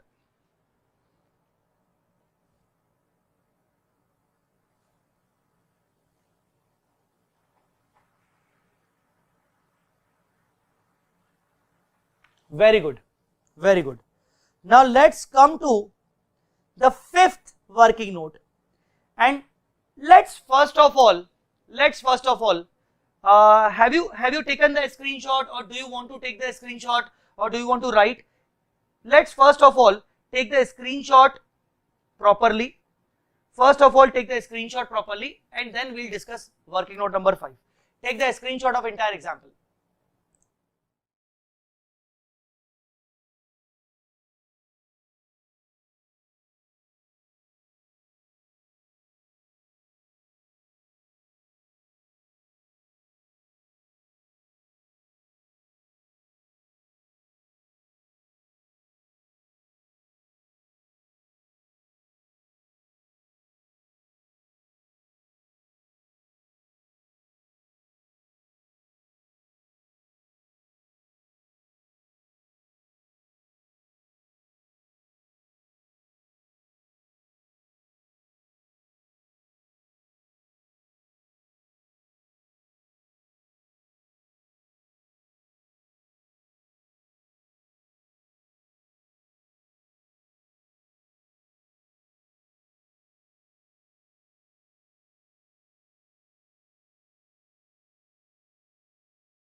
Okay, now let's understand working note number 5. Let's understand working note number 5. See, the annual total lease payment is 1 lakh. It contains repayment of loan, that is the additional financing facility. We know very well. How to bifurcate this annual payment? Basically, every year we are paying 1 lakh, 1 lakh, 1 lakh. So, out of this 1 lakh, how much portion is towards rent and how much portion is towards repayment of loan? Of every year 1 lakh. See, we already bifurcated the gross value, that overall present value 435, out of which overall 3 lakh is the repayment of loan and overall 135 is the overall lease rent. But now we need to bifurcate the every year 1 lakh, 1 lakh, 1 lakh portion. Every year 1 lakh portion. So annual repayment of rent will be 1 lakh multiply by 135 divided by 435. Technically 1 lakh, out of 1 lakh, 135 is the present value of lease rent divided by 435 is the total present value. So 3,118 will be the portion of 1 lakh, that is repayment of lease rent, that is the lease rent, and the rest 6,882 is the repayment of loan. Repayment of loan. So the 1 lakh has been subdivided into two parts. Total present value in the denominator portion, numerator portion the present value of specific lease rent. Okay, so this is the working note number 5, how to bifurcate the every year's payment into two portions. Tell me, have you understood this point? Example number 2, have you understood the same? Have you understood the same? Example number 2. Tell me guys, have you understood the same? Overall example number 2 is clear or not? Overall example number 2 is clear or not? Under the example number 2, the fair value was lower, the sale value was higher.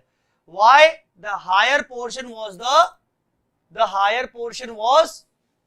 the additional finance.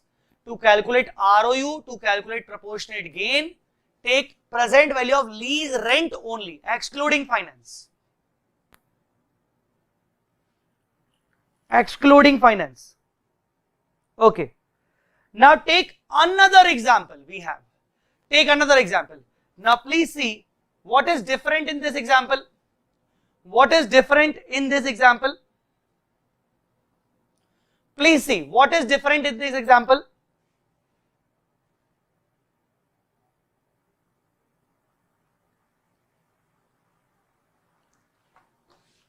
What is different in this example?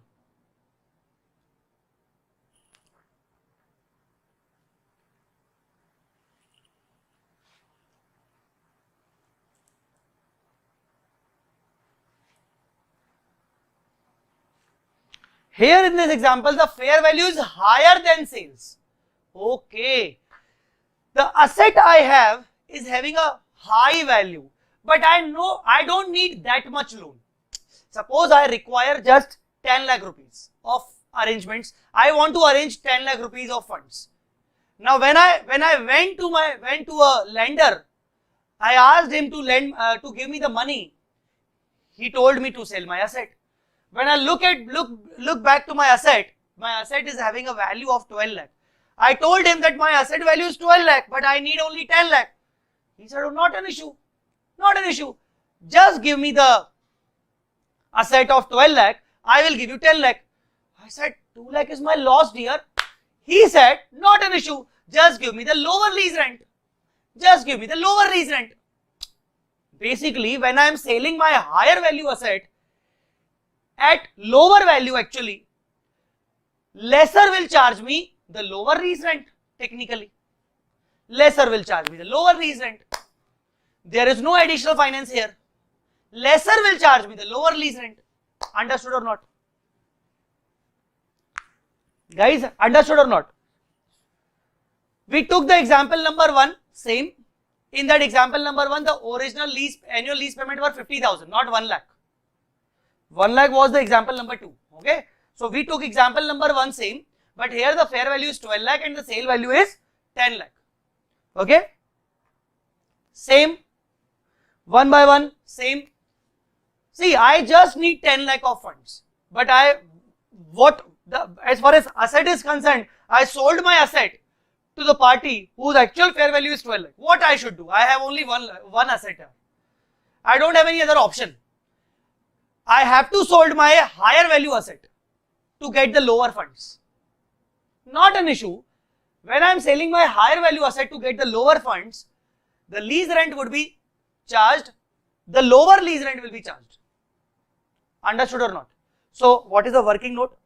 First of all, working note number 1, present value of lease payment of 50,000 per month per annum. So, 50,000 divided by 1.1, 1, 2, 3, 4, 5, 6 GT, 217,763. So, this is the present value of lease payment. Yes. It doesn't include any additional finance. No. This is not a case of additional finance. Okay. Now, how to calculate the proportionate ROU? How to calculate the proportionate ROU? The proportionate ROU will be on the proportion of carrying amount. So, this is the carrying amount. This is the carrying amount. Technically, this is the carrying amount. Okay. This is the carrying amount. And technically, this 50,000 is a lower rent.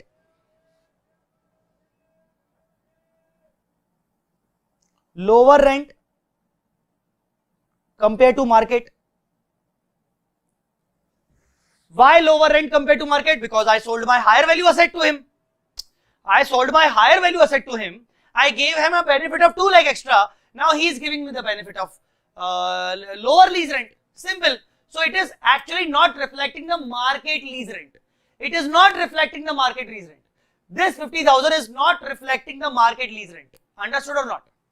So when I'm calculating the proportionate ROU, the ROU at the proportionate basis, the carrying amount multiplied by 217,763, but technically 217,763 is the present value of lower lease rent, which is not at the market, divided by the fair value. Fair value is the market value. We got 136. We got 136,102. Then we added 2 lakh rupees separately here. Now you will ask me, sir, why we added 2 lakh rupees? Why we added 2 lakh rupees? Try to understand. Actually, when we calculated the present value, that is 217,763, this present value is the present value of this 50,000. And this 50,000 is not the market rent. It is the rent lower than the market rent. So this 50,000 doesn't reflect the market value. So technically the base is not clear. Here when we are applying the formula, the base is not clear. When we are applying the formula 750 into 217,763 divided by 12 lakh. See, this 12 lakh is the market value.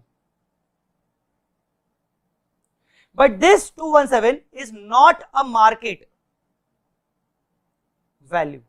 It is not a market value. Actually, this is not a market value. What should we do? Okay, not an issue. Whatever we got, that is 136,102.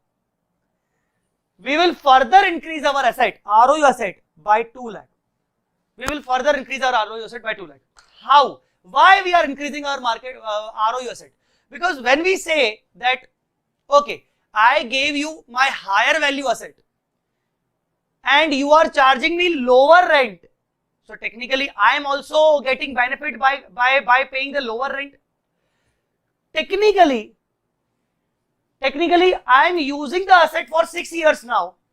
I will use the asset for 6 years now. I got the ROU. I got the ROU for 6 years. But actually, against that ROU, I am paying lower rent of 136. But my ROU's value should not be 136. It should be more than that. See, I'm trying again. Okay, I am trying again. Try to understand. See, whenever we record ROU reflects what? Try to understand. ROU reflects what? Generally, ROU reflects the present value of lease payments. Generally, na. Here, the ROU if I am recording the ROU at 136, that means it reflects the present value of lease payment, that is 136.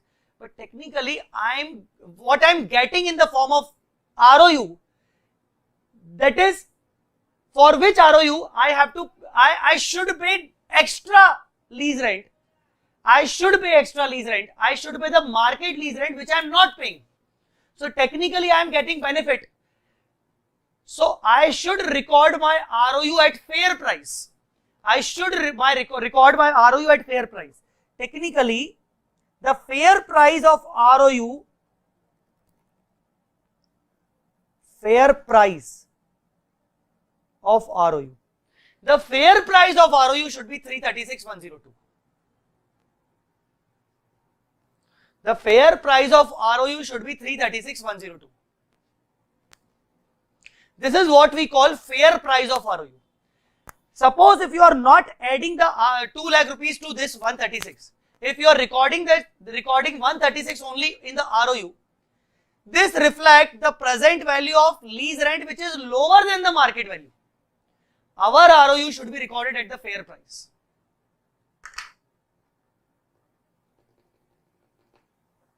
See, when I am giving benefit to the buyer by selling him higher value asset and getting lower value, now the buyer's responsibility is to give me the benefit by charging lower rent.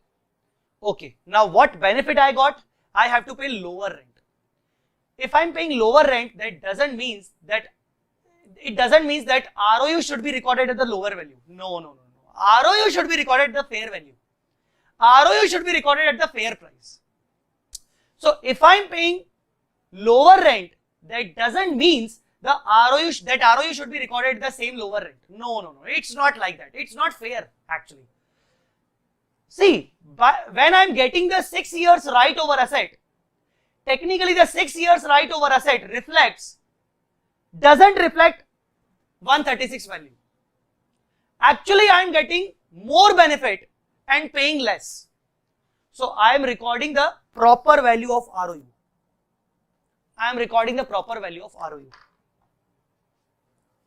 Have you understood this or not? Please tell me. Have you understood this or not?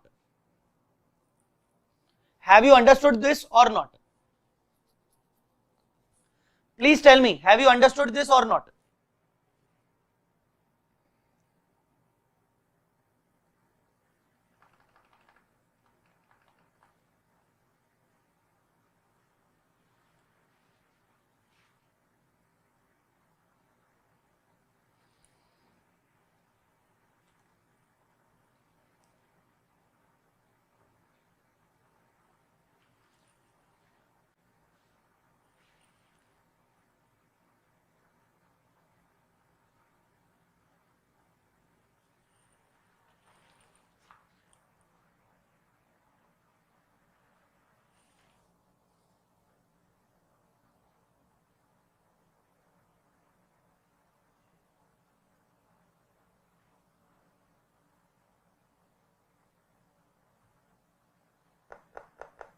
Okay.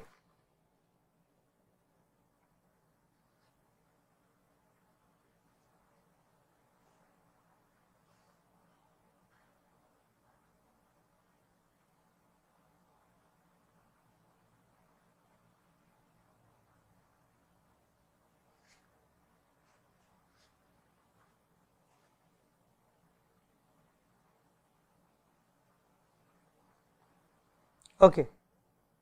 So when you calculate the ROU, apply the same step, but just add 2 lakh rupees. Just add 2 lakh rupees.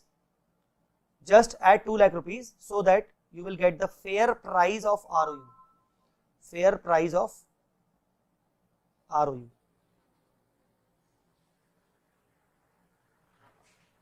Understood, but can you please the reason behind?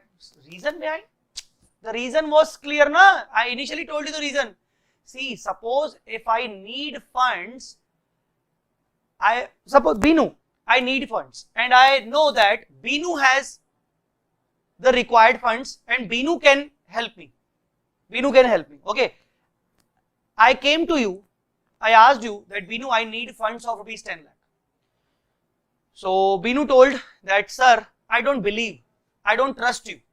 I don't trust you. Let's first sell your asset to me. Let's first sell your asset to me so that I become the owner of that asset and take the same asset back to you as on a lease basis. Use that asset. I actually don't have any interest in your asset. What I want, just a security.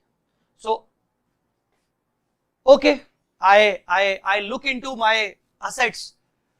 I find my one of the asset which I can sell it to you. But the problem is that asset's fair value is much higher than what I required as a loan. I required just 10 lakh rupees, but the asset whose fair value is 12 lakh, but I don't have any other option. I don't have any other assets to sell you, frankly speaking. So I decided to sell this asset whose fair value is higher. See, I don't have any other option. I don't have any other choice. So what I decided to sell this higher fair value asset to you. Higher fair value asset to you. And I told you that, Binu, please don't give me 12 lakh against this. No. Just give me 10 lakh. See, by selling the asset of 12 lakh, you are ready to pay me the 12 lakh proper value. But I am telling you, Binu, please, just pay me the 10 lakh rupees. So technically, it is a benefit for Binu of rupees 2 lakh. Now I am saying, Binu, just pay me the 10 lakh rupees and do me a favor. Just give me the 10 lakh rupees only against this 12 lakh asset. You have an advantage of 2 lakh. But now do me a favor. When you charge me against this lease rent, when you charge me, please charge me the lower amount because I am giving you the benefit. Now pass the benefit same to me. This is the reason behind this. This is the reason behind this. Simple. Simple. This is the reason behind it. Now tell me, have you understood the same? Have you understood the same?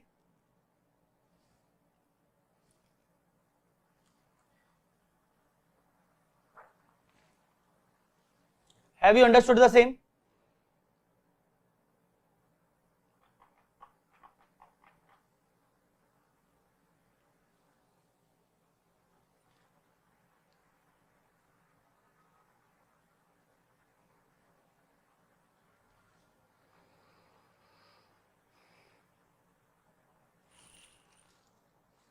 Okay, let's move on. Guys, please write, please do write or do take the screenshot overall, and then we'll discuss the remaining part also.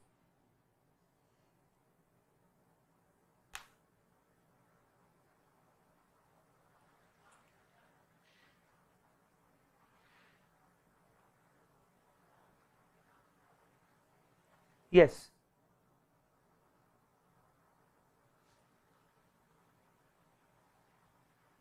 No, Binu.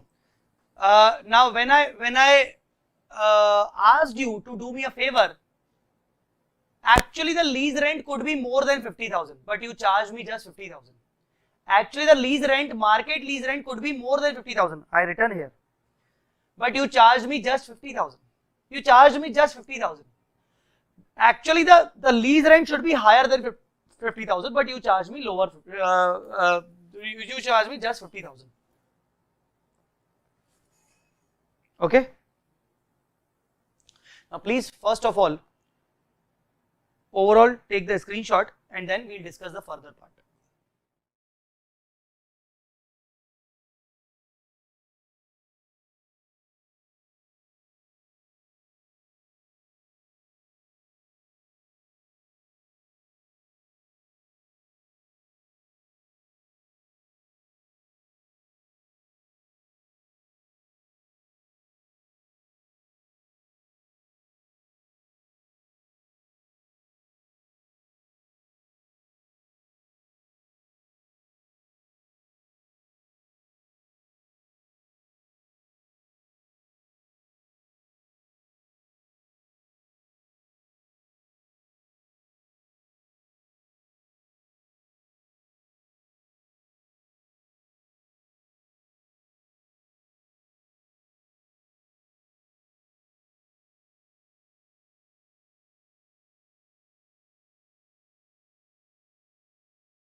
Okay, so now we calculated ROU.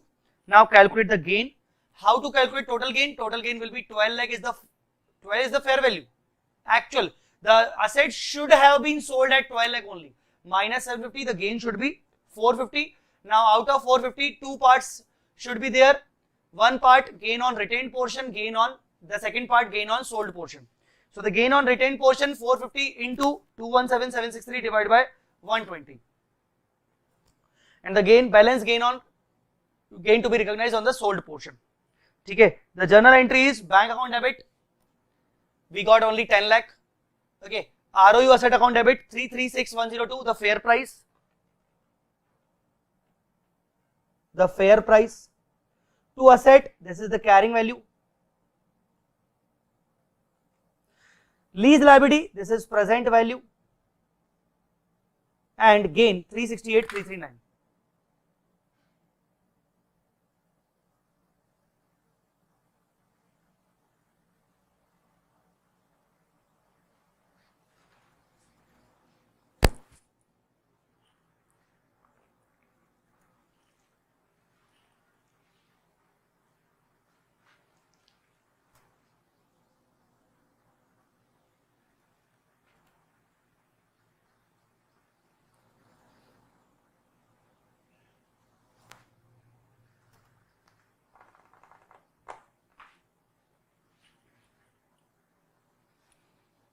Cool.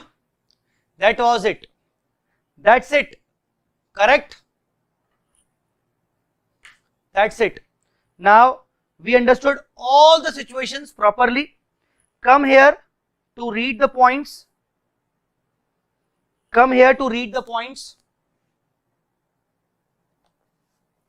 When the sale price or the present value is less than the fair value. When the sale price is less than the underlying asset's fair value. The present value of the lease payment is less than the present value of market lease rent. Yes. We got lower value of sale, value on sale, and will pay lower amount through lease payment, also called lease prepayments. A seller lessee recognize the difference as an increase to the sale price and initial measurement of the ROU asset as a lease prepayment. In simple terms, ROU asset shall be increased by the difference amount. ROU amount shall be increased by the difference amount. Example number 3. In simple terms, the difference amount of 2 lakh shall be added to the ROU asset.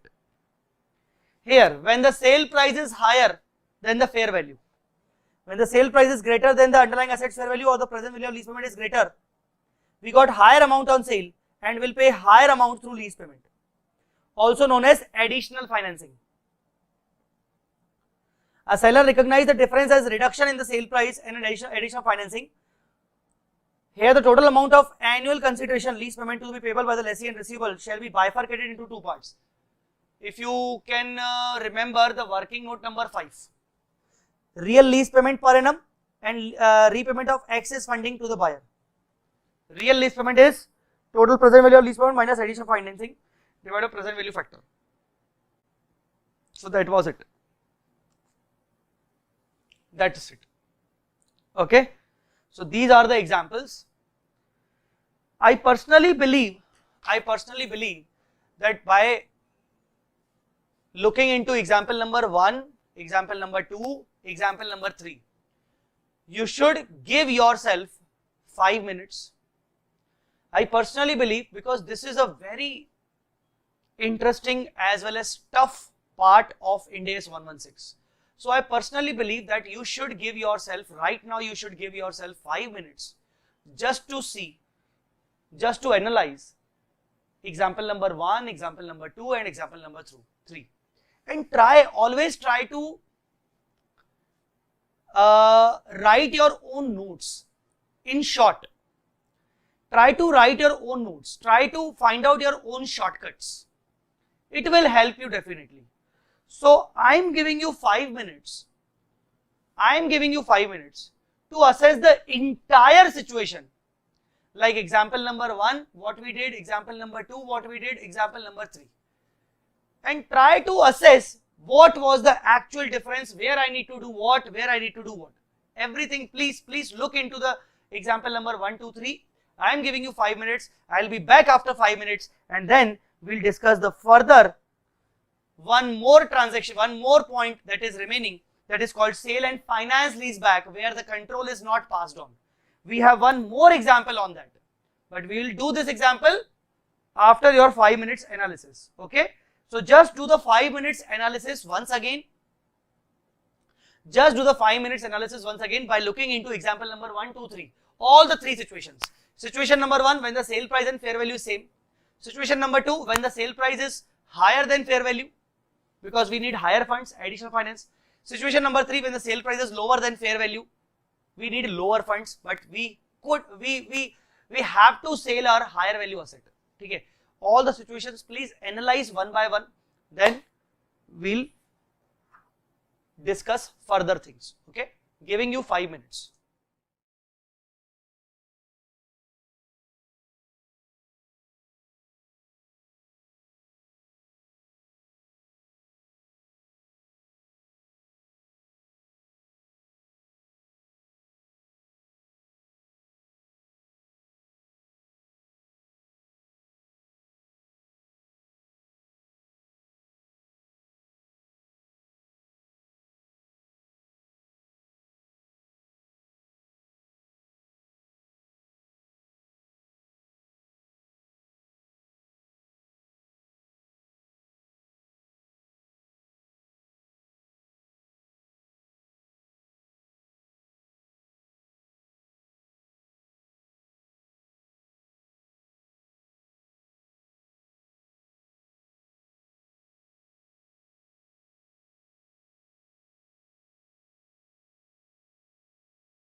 Yes. So guys, have you analyzed the entire things? And I just wanted to ask you, if you have any kind of issue right now regarding sale and lease back, then you guys can ask me. I gave you 5 minutes. Why? Just to see, a teacher's work is to guide. of course, but it's ultimately upon the student who should understand, who should make his own notes, who should make his own concepts strong. It's student's responsibility. So I gave you 5 minutes to analyze the entire situation.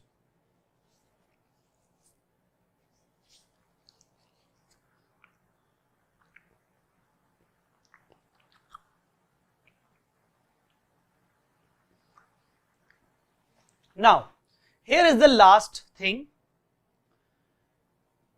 If I can say sale and a finance lease back, or there's a sale but actually the sale has not happened since the control is not passed on. Since the control is not passed on, right? The sale is not happened, the control is not passed on. The control is not passed on. Understood? Do you understood this? The control is not passed on.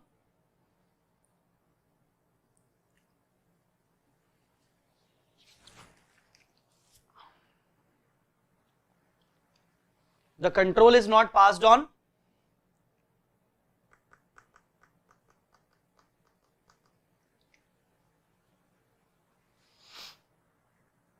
Okay?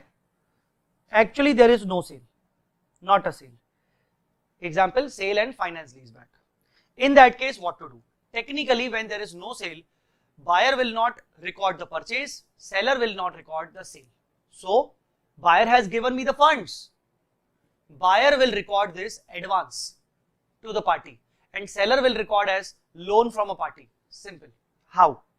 Let's discuss one example first of all and we'll read the things thereafter. Let's discuss the example. Let's discuss the example. You can write the example number 4. Vishal sir sold its asset to Jay sir at 1 crore. At 1 crore. Vishal sir sold its asset to Jay sir at 1 crore rupees. At 1 crore rupees.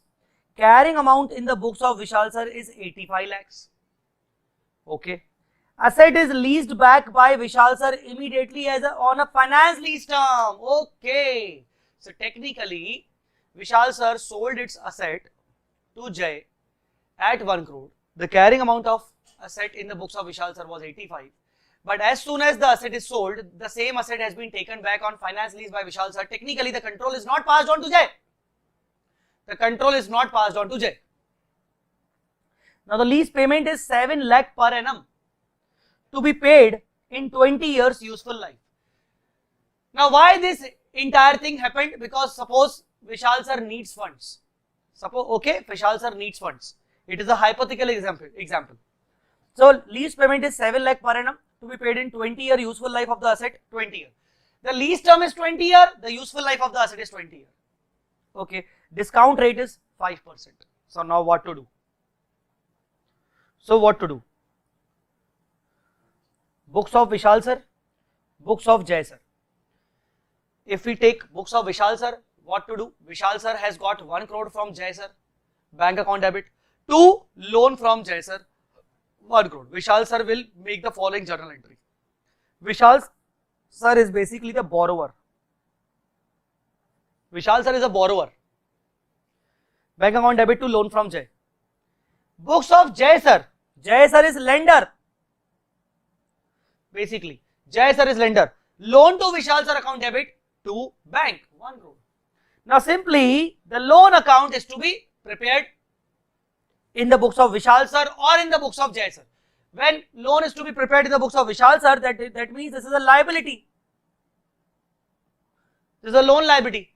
We recorded the loan at 1 crore. We charged the interest by 5%. We paid 7 lakh as the repayment.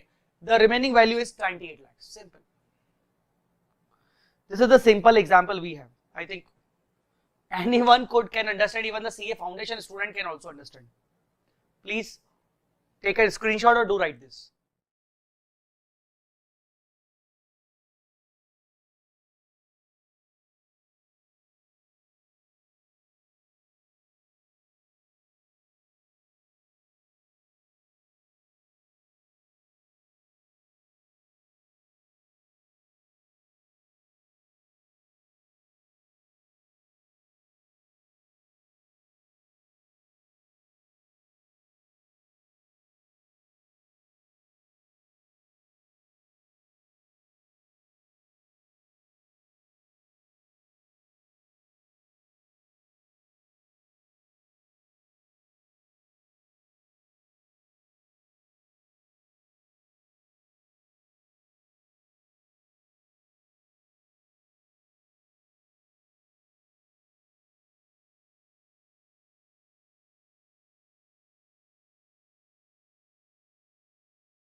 Okay, it's done. Now, let's do one question. Let's discuss one question. Let's discuss one question. Illustration number 27. Come here, guys. Illustration number 27. And please be active, be ready to explain. Okay? Be active, be ready to explain. I will ask you some points on this. An entity, seller lessee, sells a building to another entity, buyer lessor, for a cash of rupees 30 lakh. So basically, sale value 30 lakh. Immediately before the transaction, the building is carried at a cost of 15 lakh. Okay. So the carrying amount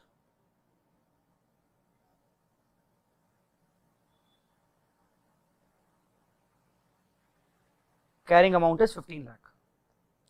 At the same time, the seller lessee enter into a contract with the buyer for right to use the building for 20 years with an annual payment of 2 lakh payable at the end of each year. Okay. Annual payments 2 lakh per annum. Okay. At end. The terms and conditions of the transaction are such that the transfer of the building by seller satisfies the requirement of determining when a performance obligation is satisfied in Ind AS 115. That means it says that the control is passed on. Okay. Control is passed by seller. The fair value of the building at the date of sale is 27 lakh. Oh my God. Now sale is 30 lakh. The fair value is 27 lakh. Now I am asking you, I told you that I would ask you the question. Now I am asking you what to do. Which situation is this? Which situation is this? Implicit rate of interest 12%. Okay. The discount rate is 12%. The discount rate is 12%. The discount rate is 12%. Okay. Now I am asking you, tell me which situation is this? Which situation is this? Govind is saying example 2. Govind, please elaborate. Don't use code language. Example 2. Please elaborate. Additional finance. Arya, very good. Loan. Akash, very good. Loan liability. Binu, very good. So, out of 30 lakhs, 3 lakhs is additional financing. 27 lakhs is sale. Very good Sharad, very good Govind, Riza, very good. Okay. Buyer lessor classifies the lease of building as an operating lease. How should the said transaction be accounted by seller lessee and buyer lessor? Okay. Now, we'll solve this question together, don't worry. But your part, your responsibility will be higher, my responsibility will be lower. I will ask you each and every step, what to do now, what to do now, what to do now. Okay? So now let's start. Let's start. Tell me, this is all about the information you have. If you want to take the screenshot, you can. This is all about the information you have. Okay? Okay. Now here, please write the books of seller lessee. Now tell me, which working note should I prepare? Tell me, which first working note should I prepare? What should I do? Please tell me. Apply your mind. Do not try to copy from the previous examples. Do not try to copy. Apply your mind properly. Apply your mind. I could have given the homework, but I am not giving this question as a homework so that you can make a practice with the teacher. Okay. So, apply your mind. Do not copy, and please tell me which first working note should be created, should be prepared. It's your responsibility. My responsibility to rectify you, to correct you wherever you are wrong. And my responsibility is to write on this whiteboard. Riza is saying present value of lease payment. Very good, Lisa. Very good, bete. Arya, present value of lease payment. So, present value of all annual payments. So, the present value of all annual payments are 2 lakh, present value of 2 lakh per annum at 12% for how many years? How many years are given? I can't see.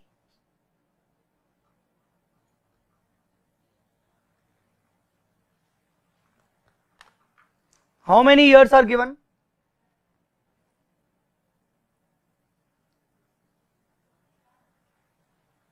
$20 years.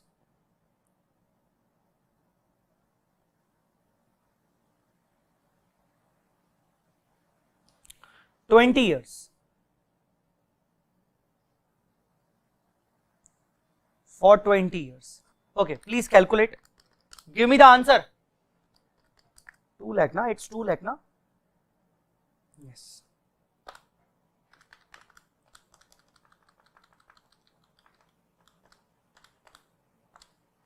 Please give me the answer.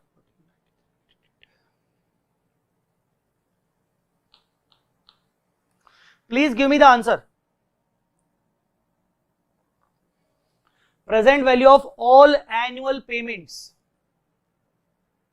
7,46,000. No, Binu, it's wrong. It's wrong. It's wrong. You have done 1 lakh. It's 2 lakh, beta. It's 2 lakh. Binu, it's 2 lakh every year. You have done 1 lakh. Or it's 12%, 20 years.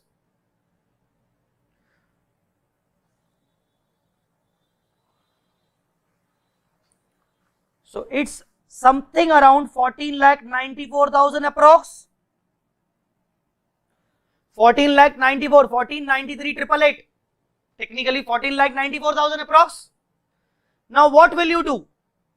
Now what to do with 14,94,000? Do we need to bifurcate this? Tell me what to do with this 14,94,000. What to do with this 14,94,000?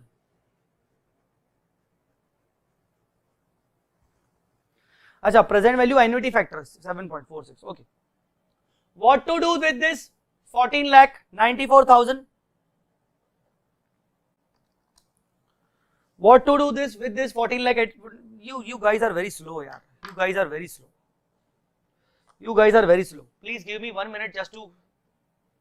There's a screen issue, or just to settle the screen issue.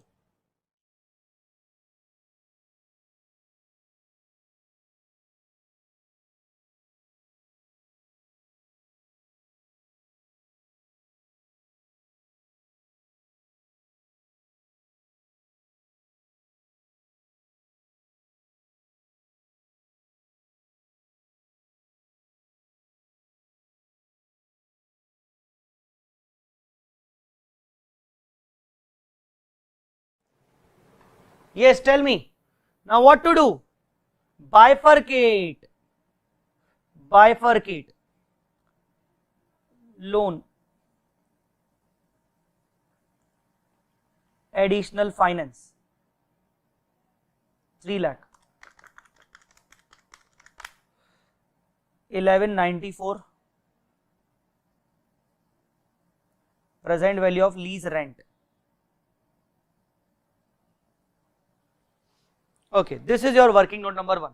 Now tell me what to do. What is your second working note? I will not help you. I can rectify your mistakes. I will rectify your mistakes. I will correct you. I will write on a board, but you have to apply your mind. Okay? Please tell me. Working note number 2. Please tell me. Working note number 2, 1194. Lease rent. Okay. Now please tell me. Working note number 2. What should be done now? What should be done now?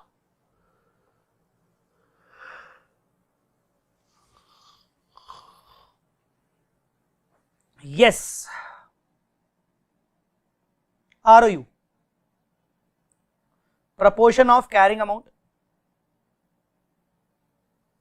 So, no. Please tell me the figures. Please tell me the figures. I was taking 7,50,000. That was based on example number 1, 2, 3. So, please tell me the figures. How to calculate ROU asset? Please tell me the figures. All the figures are written over here. Carrying value. We might need carrying value. We might need fair value.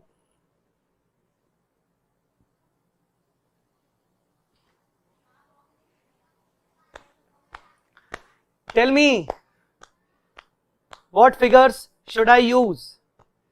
What figures should I use?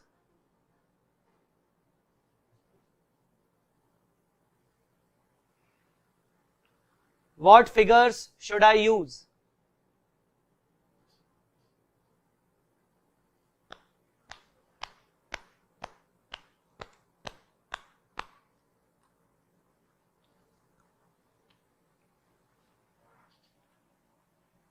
It's 15 lakhs.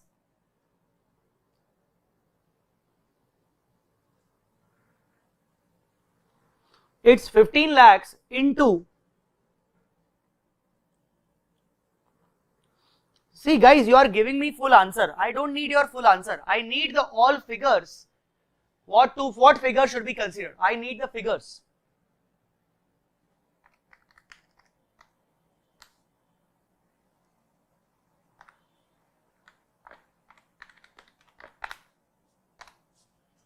Your answer may be correct, but you need to give me full figures. What figures we should consider?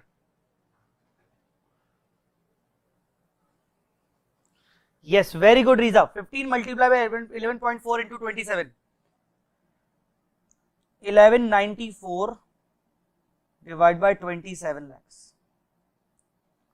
So here it is 663,333. 663,333. The proportionate ROU asset will be this. We taken 1194 as present value of lease rent only because the rest is the additional finance part. Okay, wow. Okay, the next portion. The next one. Working note number 3. Working note number 3. Working note number 3.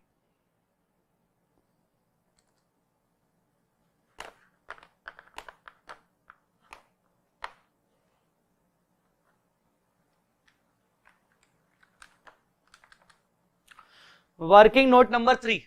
Which working note should I prepare now? Which working note should be prepared now? Working note number 3. Working note number 3. Gain to be recognized. Very, very good. Very good all. Tell me. First of all, calculate the total gain. Tell me, what is the total gain? The total gain could be 27 minus 15. The total gain would be 12 lakh. Simply because 3 lakh is the additional finance, we cannot consider 3 lakh as a part of gain. Now, gain on retained ROU part 12 lakh multiply by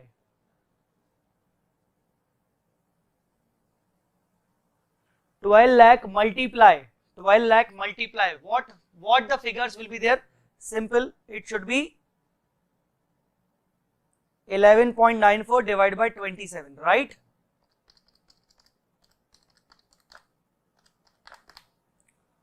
It should be 530,667. So net gain to be recognized.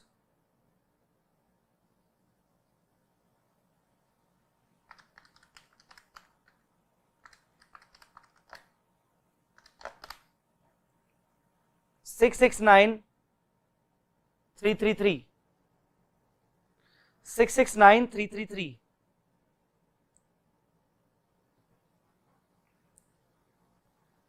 Okay.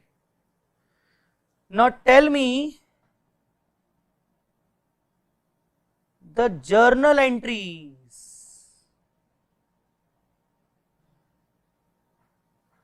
Tell me the journal entries.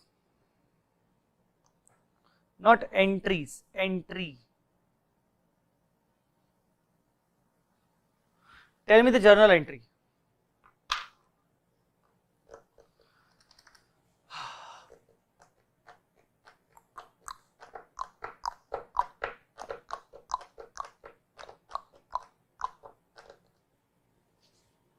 Tell me the journal entry.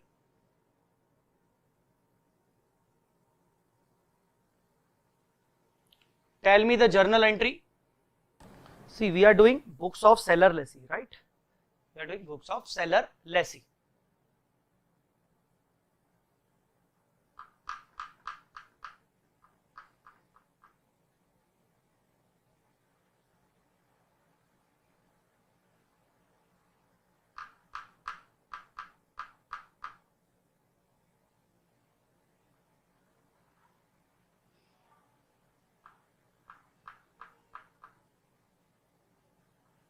Journal entry.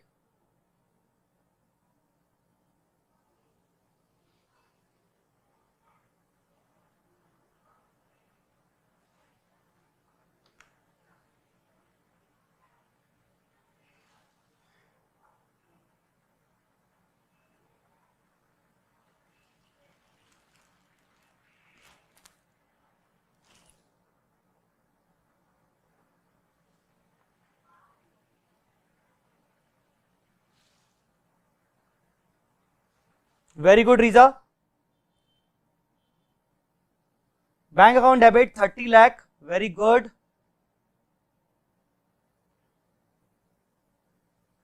Very good, Govind. ROU asset account debit.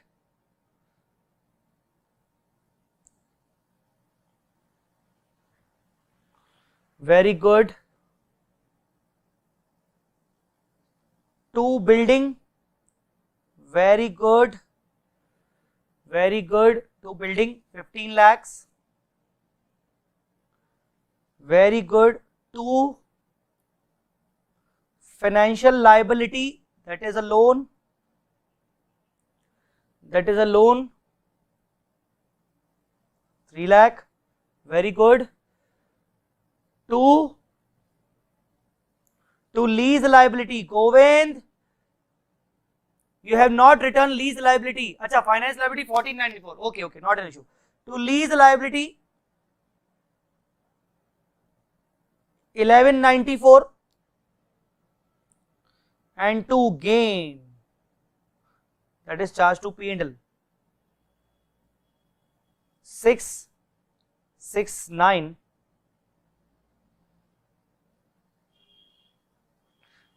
333.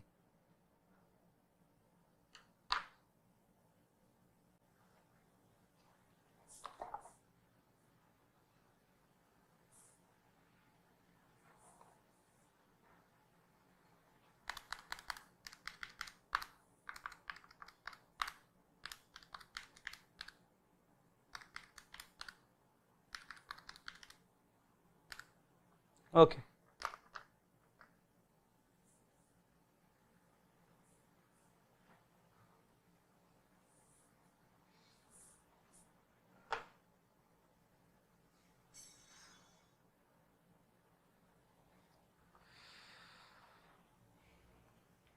Okay.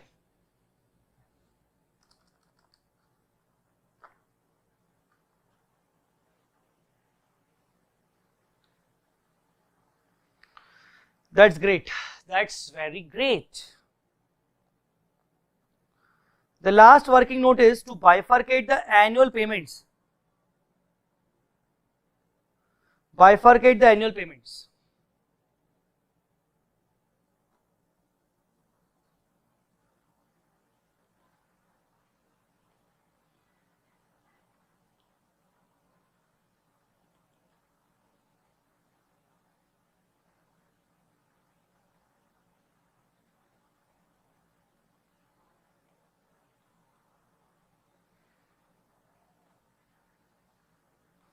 Into,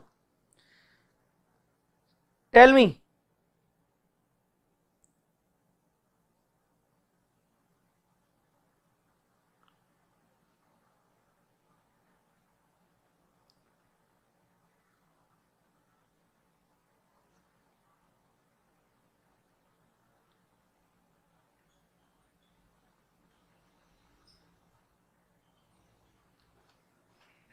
how to bifurcate.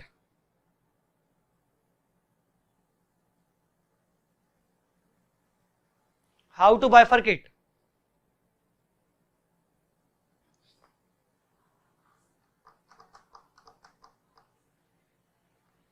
$11.94 divided by 14.94.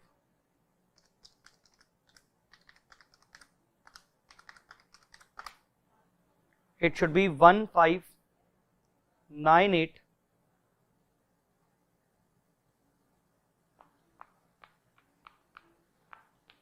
Sorry.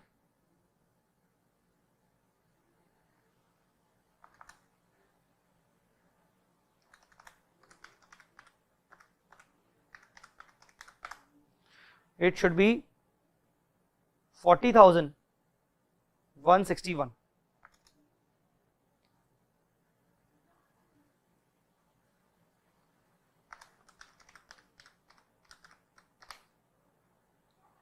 $159,839.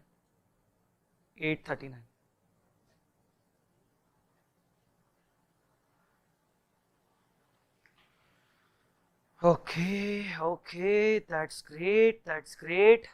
Now, books of buyer, lesser. Tell me the journal entry. Books of buyer, lesser. Tell me the journal entry.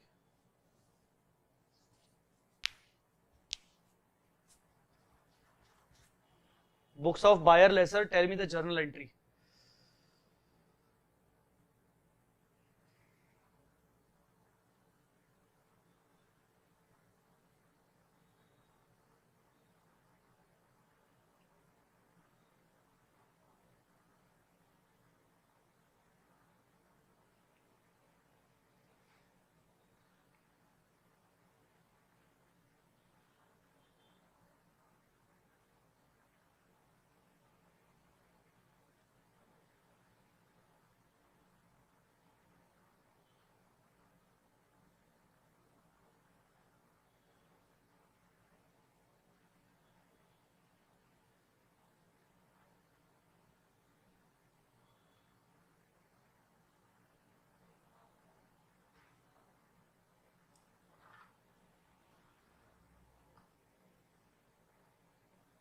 The control is passed on.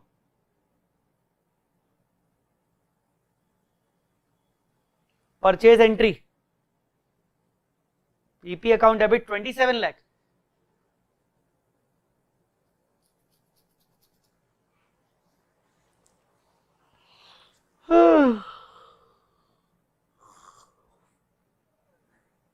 This was the correct entry, right? Anna?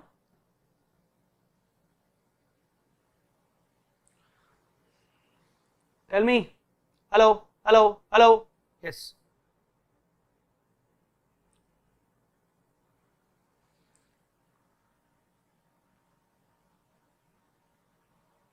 Building account debited at fair value.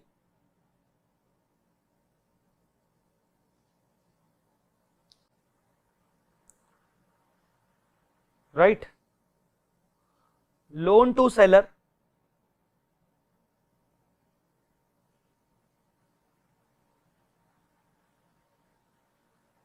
To bank account 30 lakh. Basically, loan to seller account will be recorded like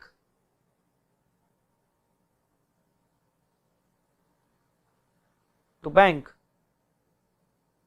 3 lakh, to finance income at 12%, 36 by bank. First installment. Tell me the amount of installment here. Tell me the amount of installment here. Tell me the amount of installment here. We have already prepared a working note for this.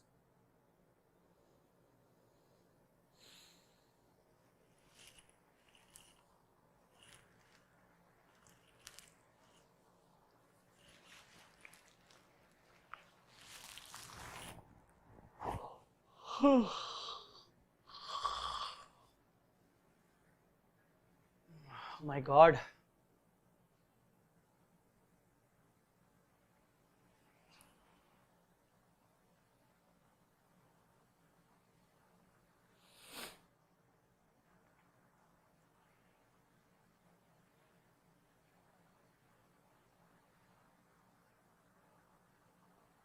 Tell me the amount of bank, yaar. See, this was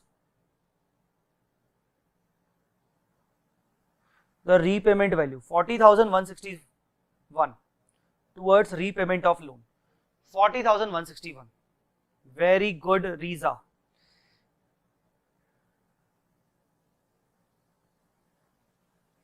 Today Riza is performing very well. 40,161 by balance.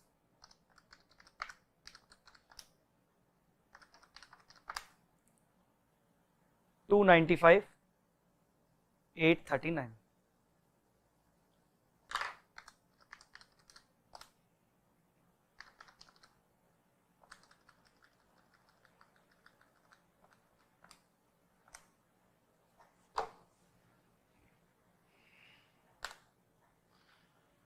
ठीक है.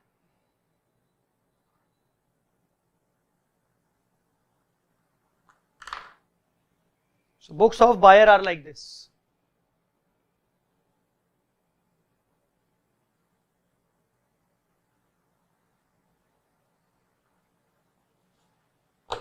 Books of buyer are like this. Okay. Anybody? Do you have any question on this? Question number, illustration number 27. Done. Wow. मजा आ गया. Guys, now I can say, I am very happy to let you know that we have almost completed our Indas 116. Yes. Yes, we have one more part which is remaining, transition approach, but it is not actually relevant for the exams because it is relevant to, it is basically becomes a history now. Yes, we will discuss this again, this also in our next class. So what is the target of our next class? Next class will be the last class of Indas 116. Next class will be the last class of Indas 116. In the next class, we will cover up the remaining portions. We'll cover up the remaining portion. ठीक है ना? And in the next class, we'll discuss all the remaining pending questions of Indas 116 from questionnaire. So we have a total 23 questions from questionnaire, but we have already covered, I think, quite 15 to 16 questions have been covered already. So next class would be the last class, right? Next class would be the last class of Indas 116, and what we will do, we will complete all the things, all the pending things from Indas 116, whether it is concept book, whether it is questionnaire, right? Whether it is concept book, whether it is questionnaire. Okay, do tell me one thing, have you got the part C? Have you got your part C of concept book and questionnaire? Guys, have you got your part C of questionnaire and concept book? See, in the first shipment earlier, you must have got part A and part B, right? You must have got the part A and part B. Now, have you got part C or not?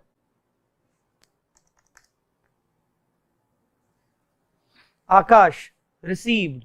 Sharad, no. No sir, not yet. Guys, please go to your, please log in your details in the vSmart portal you have.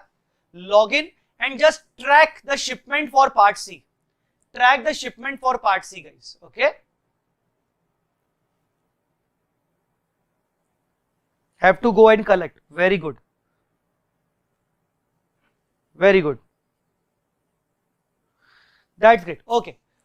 That means soon you will receive your part C. Okay, not an issue. Soon you will receive your part C. Very good. Okay, guys. So now I am concluding today's session. In the next session, almost, yes, and next session everything will be completed as far as 116 is concerned. Next session would be, and it will take around 3 years properly to cover up all the things. Maybe less than 3 years, but not more than 3 years. So yes, we are about to cover up 116. 116 is taking its last breath. Okay. Okay. Now let me go. Let me conclude this session for now. After 116 will become over, we will start Indas. We will have Indas. Yes, we will start Indas 23 or Indas 36. We will start Indas 23 or Indas 36. I'll discuss with you. Okay. Chalo. Thank you so much, guys. Thank you so much. Bye bye. Jai Mata Di. Allah Hafiz. Take care.